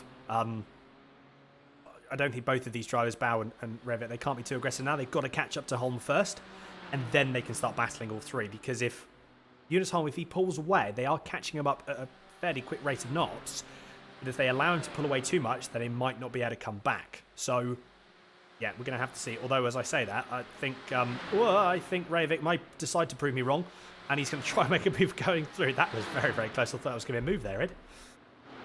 Oh, yeah, that was very close indeed. And all this pressure that Martin van Rooyen is putting on Pim Bao gives Jonas Holm a little bit more breathing room. He knows that Pim Bao is on fresh tyres, but I don't think Martin van Rooyen is. If I remember right, I think he's on the same tyres that he started the race on, or maybe his weird little middle stop that we weren't quite sure about what was going on might have been just a way to take tyres midway through the race and have them till the end. So this could be coming into effect now. Martin really close though, isn't he, to Pim Bao? Half a second the gap between the pair of them. Same as well with Ollie Peacock and Mikel Garcia. But where is Martin van Loozenord on track right now? Is this going to be the final lap? I don't think so. I think we might be treated to one more final frantic lap here at the Nurburgring. I think this is him actually going down the Dottinger Straight now. Yes, so he will have an extra lap remaining. Martin van Loozenord is going to start the final lap very shortly, and he's got a very big gap to work with, doesn't he? 1 minute and 21 seconds to Jonas Holm, Pim Bao, and Martin van Rooyen all together, all closing down within, well, under a second. But I think actually Rooyen just had a little bit of a moment off the circuit. Yes, he did. Oh, has he just overshot it a little bit too much? Dips the wheel out onto the grass. Oh, no, he's clattered into the wall. Oh, that was, I think that's Reivik out. That's Reivik dropping down the field. There's no way that he's going to be able to continue. If he is going to continue, it's going to be at a very, very slow pace. Such a big shame there from Reivik. It was, I mean, just pushing the car so hard. But unfortunately, it's just, yeah, that's big shame there for Reivik. He's actually, yeah, he's gone back to the pits. So that is Reivik's race done and dusted. Not good gutting, isn't it? Such a shame. Absolutely gutting for Martin van Reivik there. He was looking so good. He was fighting so early, wasn't he, at the start with the Ferry Monster Esports car at the beginning, but it just didn't quite work out from that weird little middle stop. Might have thrown him off his rhythm and meant that he was pushing so much harder than I think he was wanting to come the end of the race. And now that has left Jonas Holm without anyone behind him to help him out. He's gonna have to defend hard to keep ahead of Pim Bao now, who he's leaving a lot of space, doesn't he? Going around the outside, going through Tiergarten. Now he's clear ahead, then gets the inside line back in his clutches. And as they make their way through now into Tiergarten, Pim Bao holds on. The slipstream working very well, though, isn't it, for Jonas Holm? He's really close behind. If he gets a good run here, coming out of the final little section of the Nordschleife, as they make their way onto the GP section. Oh, dipping a wheel out onto the curb. That might have hampered his acceleration. Is Jonas Holm going to be close enough for one last final stab at second place? He's not closing enough. I don't think he's going to be able to send it into the first corner. He's going to look for it anyway, but it was a half-hearted look, wasn't it? He's not close enough to send any real imposing threat Pim Bao's way. So Pim, with his fresh tyres, is looking very good for second place now. Absolutely, yeah. Look at that, Pim Bao really sort of calculated it where it needed to be. I almost thought for a second there, Jonas Holm was actually going to... I thought for a sec that Pim Bao may have actually done it a bit too soon. And Jonas Holm was actually going to take the slipstream back on him. And then obviously move forward with the position. But obviously that wasn't the case. Had a bit of a look. I think it actually hurt him more than he probably should have done. So he dropped another couple of tenths off of that, which I think with the speed and the pace that Pim Bao had, the only thing now that Jonas Holm has got for him is potentially to hold with traffic. There's a TCR that we've got up ahead, as we can see there. Is that going to be something that we're going to have to watch out for a little bit more? I don't know. I think it actually, do you know what? It's actually going to hurt Jonas Holm even more. So he's dropped probably a little bit more time. Although looking at the time, he's actually caught up a tenth. So yeah, interesting. This is where it starts to become just a little bit more. I think, yeah, looking at the timings now, Pim Bao has already taken 0.8 of a second out of Eunice Holm. I mean, Eunice Holm, fair play. And we got TSR Martin as well, saying what a race, though. I mean, yeah, we definitely can't deny that. We've actually just gone over, ticked over the time. You can see top left-hand corner of your screen. So this will be the 18th lap that we have seen. Sorry, this would be the 18th lap. So 22 hours, 24 minutes, and 25 seconds on the clock. So this is the last lap for Martin Lusenord, who probably hasn't got too. He's around through probably the first third of this lap. Probably getting on to about halfway around this lap. So he hasn't got too much longer to go. And then he will be taking race 1 victory.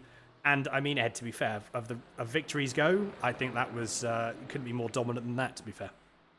Yeah, Martin Van Rooyen, though, in the chat, isn't he? He's just so gutted from what was a really great performance from him, missing out at the end, but still brilliant job up until that final little bit of a mistake. But as we've mentioned, Martin Van Lusenord commanding race room. Jonas Holm hasn't actually been dropped back too much, though, has he? The gap's still well under a second.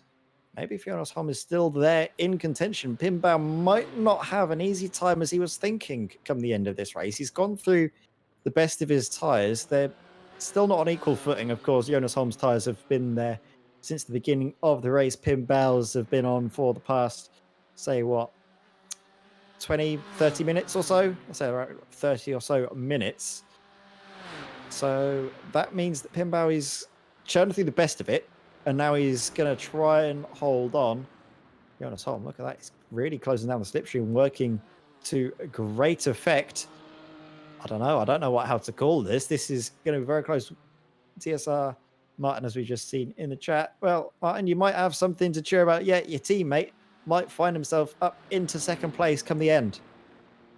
Well, looking at here, we've got some traffic as well, so we've got to be, the gap is, look, 0.3 of a second. This is definitely not over. This is absolutely not over, although I think he's going to have to go for the move. He does indeed. Again, that's where you've got to be decisive. You have to go and make the move, and you have to make that stick.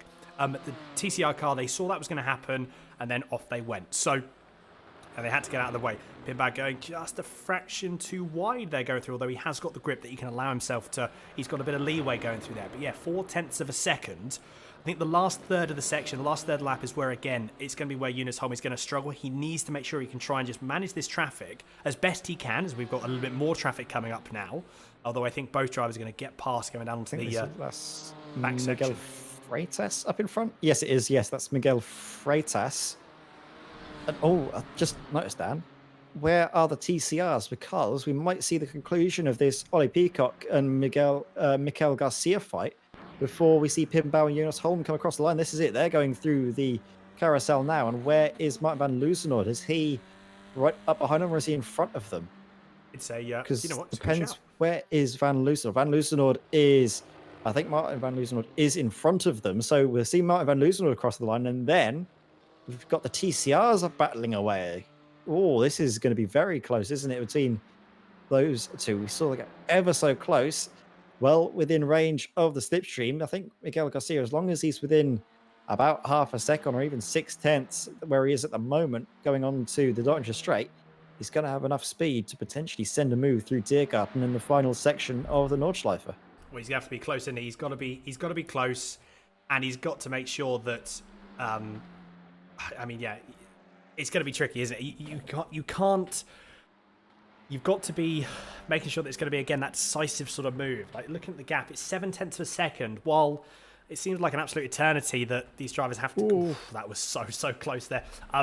Yeah, these drivers, it seems like a bit of an eternity that you've got to down the sort of the Dottinger Straight.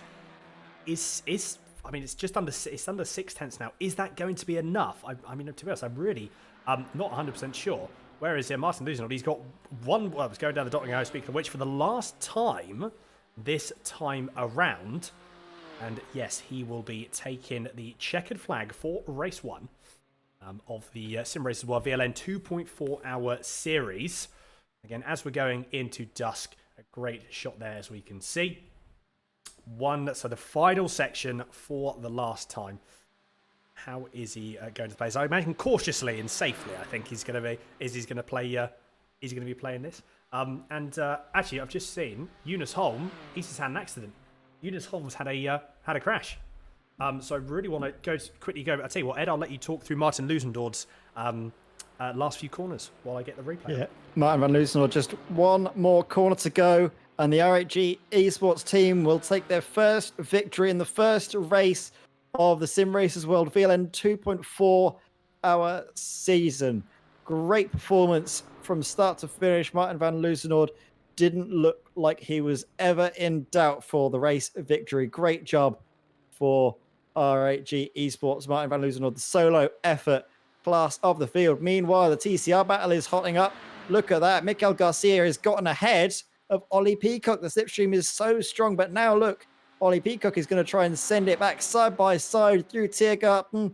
They're not going to give up now, are they? They're not going to be as considerate to one another as they were earlier on this race. Oh, a slight amount of door banging contact. Classic touring car scrap. And look at that right at the very end as Ollie Peacock managed to get it done. Or is there going to be a cutback from Mikael Garcia? Bumper to bumper action, but I think it's going to just about be Ollie Peacock who will take the race victory in TCRs or not. It's going to be a photo finish at the line. Oh, I think Ollie Peacock just about got it done. But for me, it's saying it's 0.00 difference at the line. So a dead heat between the pair of them. I'm not sure where the timing line is, but you can see on the left-hand side of the screen, nothing in it between first and second. Speaking of second, Pim Bao comes home in GT3 to take home a very well-earned second position finish in GT3. But as Bart Delman mentioned, what a TCR finish. That's not going to take away, though, from Pim Bao's happiness, his delight, his strategy call late on in the race to take tyres really working out for them. He was able to keep it nice and consistent where all the drivers that he was fighting with that didn't take tyres really found the grips start to wear out. We saw both of the Simpact cars, Jonas Holm and Martin van Rijbeck, losing out from their worn tyres. And Michael Pedersen, look at that. He comes through. He's nice and consistent, nice and clean. I don't know if he was expecting a podium, but it's a podium that he definitely deserved from a nice, consistent performance. Absolutely. No, really, really good stuff. Fair play to Lartin. So, yeah, I just want to just see, as we're going through, let's just have a quick look at what happened to Eunice Holm. Because not ideal at all. He just loses it again. Oh, wow. That was, I tell you what, was that something potentially a technical failure or something with, was that a technical failure perhaps when it comes to some hardware failure or something? I'm not entirely sure. If I'm perfectly honest, but look at that, Sebastian Herberer. He's got probably still a fair way to go. 30 seconds is the gap between him and Isaac Barkley. Just going through, I believe that is the first. That's the first carousel. So he's still got quite a way to go, and then he will be taken checkered for the GT4 category. And again, so. No, fair play. Really, really good drive. That small mistake at the start just put him on the back foot a little bit. But kept his head down. Off he went. And really actually sort of made some moves. So fair play indeed. Ed, we do have to say goodbye to you, unfortunately. But thank you very much. It's always been an absolute pleasure. And yeah, I look forward to catch up with you again for the next round. No worries. Thank you very much, Dan. It's been great to be in the booth with you this evening. And tell you what, we'll do this again in a few weeks' time, I think, because the next round of the championship is going to be just as entertaining, I'm sure. Thank you, everyone. And Dan is, as we see Sebastian Herber come across the line, I think we'll see Dan running us through the finishing order once Sebastian Herber finally makes his way through. I think him and Barkley are the only drivers left to go on track. So have fun, Dan. And thank you very much, everyone that's been typing away, talking in the chat. We're very close to that 20 like margin. So if we can just push that over towards the end, that'd be much appreciated. But yeah, goodbye from me and Dan. You can bring us through the final moments of this race. And of course, the drivers coming into view. Thank you. Absolutely. Thank you very much, Ed. Yes, so I said not too much longer before Sebastian Herber crosses the finish line, and then we'll have a chat with some drivers as well and have a chat with everyone and just to see how everyone gets on. So very keen to chat with everyone. Yeah, Sebastian Herber goes through just about coming through to the second and final carousel. Very bouncy over the curb there, but he manages to keep it all in check. And there we go. So Isaac Barkley, again, half a minute behind. So again, a respectable drive from him also. So yeah, a couple of people are still yet to finish. There's one problem with Nurburgring. It's just coming to the end. It's so long for people to finish because it's just such a long lap. But yes, so as I say, Sebastian. So that was Isaac Barkley just coming up to the second carousel, which means that Sebastian Herbert should be coming down the dotting hoe. As you can see there, on his lonesome, 3 or 4 more corners left. He needs to keep his head down, hit those marks, and then he will be taking the checkered flag. So, and like I said, afterwards, we're going to be having a chat with a few people as well. So we're going to be bringing that up to you in but a few moments' time. Also, we need to run through the finishing order for all these classes as well. So we need to do that. Also, Sebastian Herbert, as you can see there, going through into the last couple of corners. And then he will indeed, one more corner to go, and off he goes down the start-finish line to take the GT4 category race win for round 1 of the Simracersworld VLN 2.4 hour series. What a drive indeed. Like that small mistake at the start, but he manages to sort it, and he pulled it out the bag where it needed to be, and then off he goes. So yes, P1 for him, and then Isaac Barkley just going down the dotting hoe for the last time also. And actually, I didn't actually say this. So Matteo Sufi, he from 64 Racing, he actually takes P3 in the GT4 category.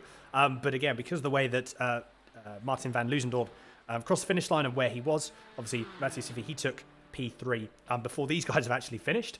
And then we've got Andy Jones as well in P4 for Regatta Racing. But for the final time, Isaac Barkley comes through, again, 2 wheels for a split second there. One more corner to go. And then there we are, just coming into dusk here at the Nordschleife. And Isaac Barkley taking P2. We've got a couple of drivers left to finish. Here, and then we should be managing, and we should be able to run you through the order. There we are. So Isaac Barkley goes back into the first. Who have we got left? We've got a couple more people left to finish. We've got Andrea Luvas, who's just going through. There we are. Yeah, so he comes through line P7. Curtis Newkirk coming there, dotting home for the last time. I believe that's actually 2 more people to go. These 2 drivers, and then we will be having a chat with everyone. We're having a chat at least with a couple of people. So excited to catch up with everyone and see how the race goes, especially for round 1. It's a lot to learn. Everyone knows Nurburgring, but at the same time, still quite a lot to learn when it comes through with Nurburgring. New championship, there's new people to race with again. There's lots of things that are going on. So you've always got to be careful. Curtis Newkirk goes through last couple of corners for the last time. The Simpat Racing Blue. As he goes through now, a car that has seen better days, unfortunately, but he does cross the line. So kudos to finishing the race indeed. And there he goes across the line, and that is the final car for round 1 to cross the line. So just moving back now, we're going to give you the results in, I said, but a few moments time as they load up. So we'd just like to say as well, big thank you to everyone that's been watching. It's been absolutely fantastic. I hope and look forward to and hoping you're going to be sticking around as well for the interviews where we have a chat with a few people. So I think let's bring you these results here. So first off, we have a look at the GT3 race results here. And as we can see, so R8G Esports taking P1. Ferry Monster Esports in P2. SimRacingLoft.com Volante Racing 1 in P3. And that was driven by Michael Peterson. P4 overall was Team IRNL Orange, driven by Jamie Maleb. And then we've got Simracing Loft Volante Racing 2, driven by Ross Yost in P5. Year 1 Racing, number 85 in P6. And that was driven by Ben Hoffman. Team IRNL White, driven by Angelo Luvers in P7. Simpat Racing Blue in P8, driven by, that was, I believe, Curtis Newkirk. And Simpact Purple coming home in P9. That is overall. In the GT3 class, Simpact Orange as well. That's P10 by Paul Clist that we can see there. Apologies. That was Simpat Orange And that was driven by... that was driven by Martin Ravik, obviously, unfortunately, with the incident he had towards the latter stage of the race. Big shame there, indeed. Moving through the GT4 categories now. So we do have Simracersworld Kraut, driven by Sebastian Herber in P1. Isaac Barkley from Sapphire Simsport in P2. We've got Martin Sufi, 64 Racer in P3. Then we have Andy Jones from Regatta Racing, again, a performance as well, working through the field, especially at the start of the race in P4. Sim Racing Lot Volante Racing 3, driven with the only McLaren GT4 on the field, driven by Logan Walker. We've also got Nick Shermans from Team Sherman GT4 in P6. Bart Daleman in P7 for Ministry of City Slides. Don't know the track from... I've only just seen that team now, actually, from Matthias Grote in 8th, and then Team Paul Godden in... that is P9, I believe. And unfortunately, I don't think those two did very many laps. They didn't actually drive, I don't think, at all. So, a bit of a shame there, but hopefully we can see them back for race for round number 2. And then finally, we do have the TCR results here for you. Very, very close indeed. Some great racing. Some unfortunate few little incidents, but at the same time, all being well.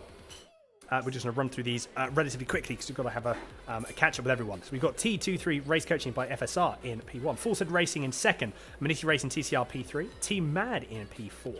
Luminous Racing P5. Booted Motorsports Green in 6th. Flemish Simsport Green Hell in 7th. Simtech Racing 1 in 8th. Ignium Motorsport TCR in 9th, with Simtech Racing rounding out the top 10. Boosted Motorsport Alex in P11. Quantum Racing Black 12th. Full Send Racing number 287 in 13th. And Boosted Motorsport Lime from in P14. So there we go. Time, I think, to look for some replays. I think we've got some replays to catch up. We've got, like I said, some interviews to be kicking off with as well. So let us first chat with. I tell you what, let's chat with the man who took pole took pole and race win. We're going to move into this. I believe is going to be Martin van Loosendaal. Martin, how are you doing this evening? Hi guys. Yeah, I'm doing fine, thanks. How are you? I tell you what, I'm sure you're doing fine. Actually, to be fair, that was a I tell you what, that was actually my first ever time commentating on a Nurburgring race, and it was fantastic. I thoroughly enjoyed it, and I can imagine, obviously, you enjoyed it as well yourself. Nice to hear. Yeah, I enjoyed it a lot. I mean, Nordschleife is the greatest track ever existed, so yeah, it's a great track. I enjoyed it a lot for sure. Yeah, thanks. Good. No problem. I tell you what, that was it was impressive. Very, very impressive indeed. Like, it was, I think the pace as well. That's the main thing. It was the pace that you had. Was that, like, obviously I imagine setup as well, but by the sound of it, then you like the track. So was that just confidence and just being comfortable with the track and the car combination? Yeah, I mean, we've been doing quite some driving with this car specifically in the last few weeks for Bathurst. So I knew how to drive the car, and yeah, I've done thousands of laps on the Nordschleife. So yeah, I know that track very well, and yeah, I never need a lot of practice for this track. It's always a, I don't know, good combo GT3s and Nordschleife. Well, absolutely. I mean, if you can, of all the tracks to be like that on, if you can jump into something like that, then I mean, that's the track to be in, isn't it? Really? That's absolutely the track to be in. Yep. So no, fair play. Really, really good stuff, Martin. And yeah, I'm looking forward to seeing you out on the next round. But before we do shoot off, let's quickly go through. We've got a couple more people to interview. Anyone you'd like to give a shout out to on this broadcast? Yeah, shout out to the team, of course. Shout out to you guys for broadcasting it, and all the admins organizing it. And it's great fun. Thanks for inviting. No, brilliant. Honestly, it's always a pleasure to have you racing with Simracersworld, Martin. And yeah, look forward to catching up with you soon. Yeah, see you next round, guys. See you next round. Cheers, Martin. Ciao. Yeah, that was Martin Peterson there. And I believe next up, we're going to bring in... so we're going to be bringing in, I think, let's have a chat with Michael... we've actually got Rob Tisson, which I think I'd like to have a quick chat with. Let's bring Rob Tisson into the commentary booth now. Rob, how are you doing? Hey guys, yeah, I'm fine. A little bit sweaty, but still fine. I can imagine. I was, yeah, I mean, I tell you what, that was just non-stop for you at the start. That was absolutely incredible to watch from our perspective. That was so I'm hoping you like airtime on stream, because you got a lot of it. Yeah, I looked a little bit back in the stream, and we got a lot of airtime.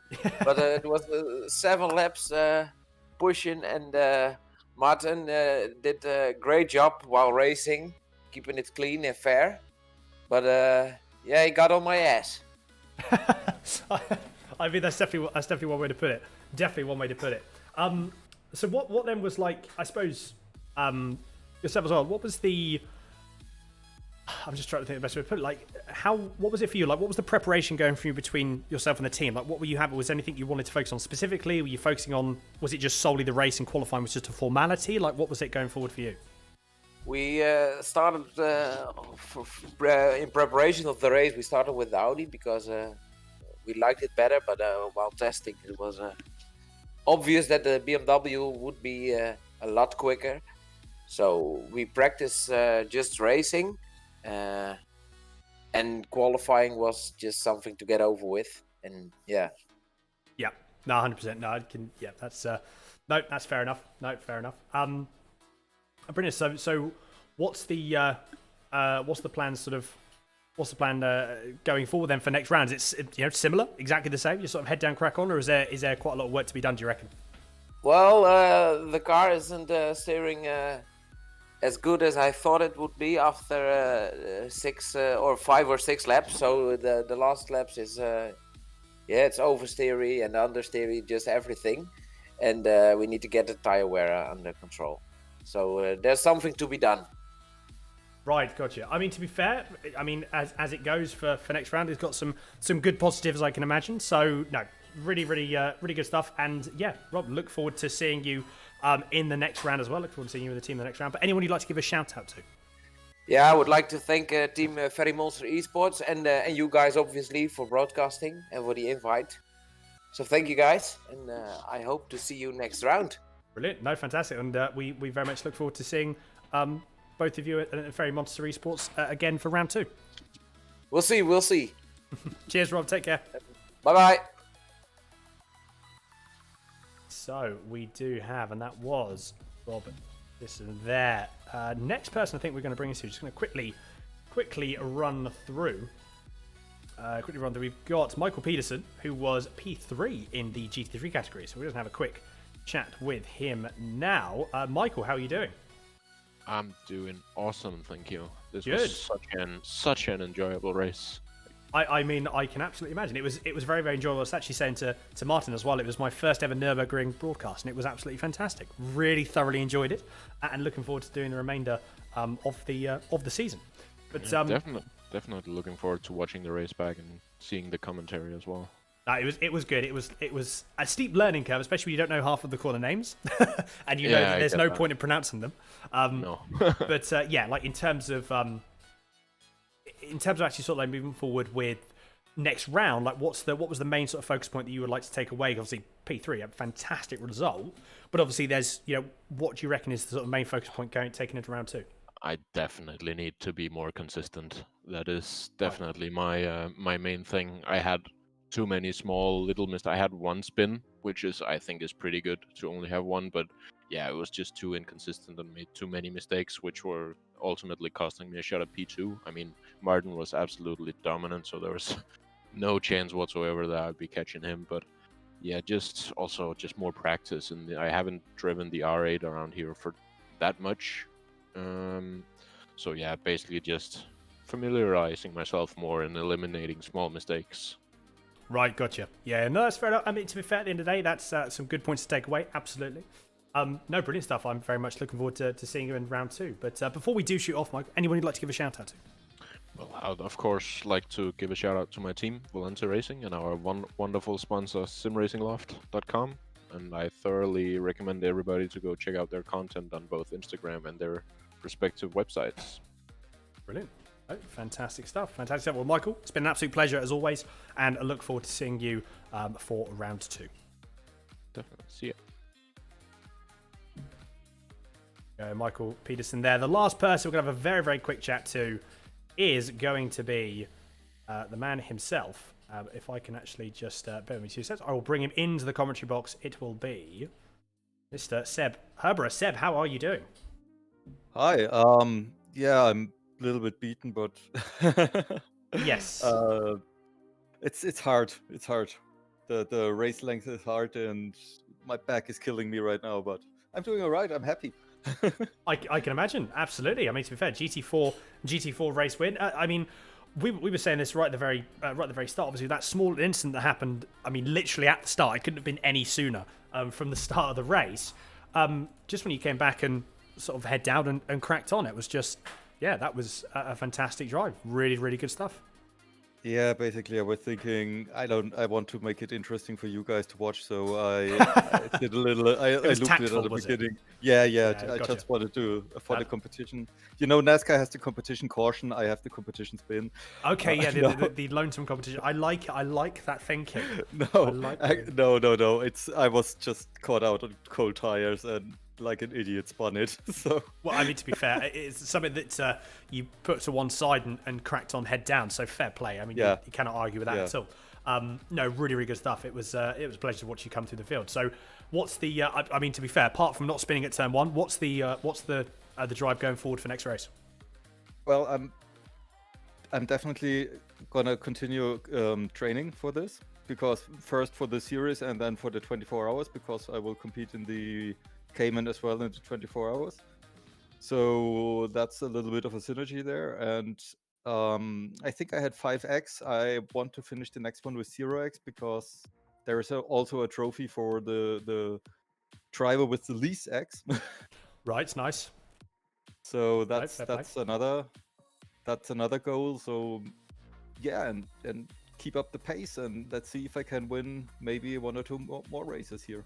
Brilliant. No, fantastic. Well, I very much look forward to seeing that, Seb, and yeah, can't wait for the next round in a few weeks. But before we do shoot off, though, anyone you want to give a very, very quick shout out to? Special shout out to Bart, love you, man, for organizing this, and to the whole SRW team and to the whole community, because you know, you guys always make it possible that we can do the races. Brilliant stuff. No, we very much appreciate it, Seb, as always. It's been a pleasure to watch you out on track, and yeah, like I said, look forward to catching up with you next round. Yeah, thank you. Brilliant. Take care, Seb. Until next time. Yeah, have a nice evening. And there we go, Seb, over there. The final person that we're going to interview, but we're going to have to wrap it up, unfortunately. Thank you all so much for watching and sticking around. It's been an absolute joy to have everyone here. It's obviously been fantastic to have Ed. Ed made a comment alongside. Obviously, he did have to shoot off early, unfortunately, so we're wrapping up the stream on our ones. But as I said, it's been an absolute pleasure. Really, really excited to get the next round kicked off already in a few weeks' time, and sort of moving forward and seeing who can come out on top next time around. But until next time, everyone, make sure, as always, you take care and stay safe.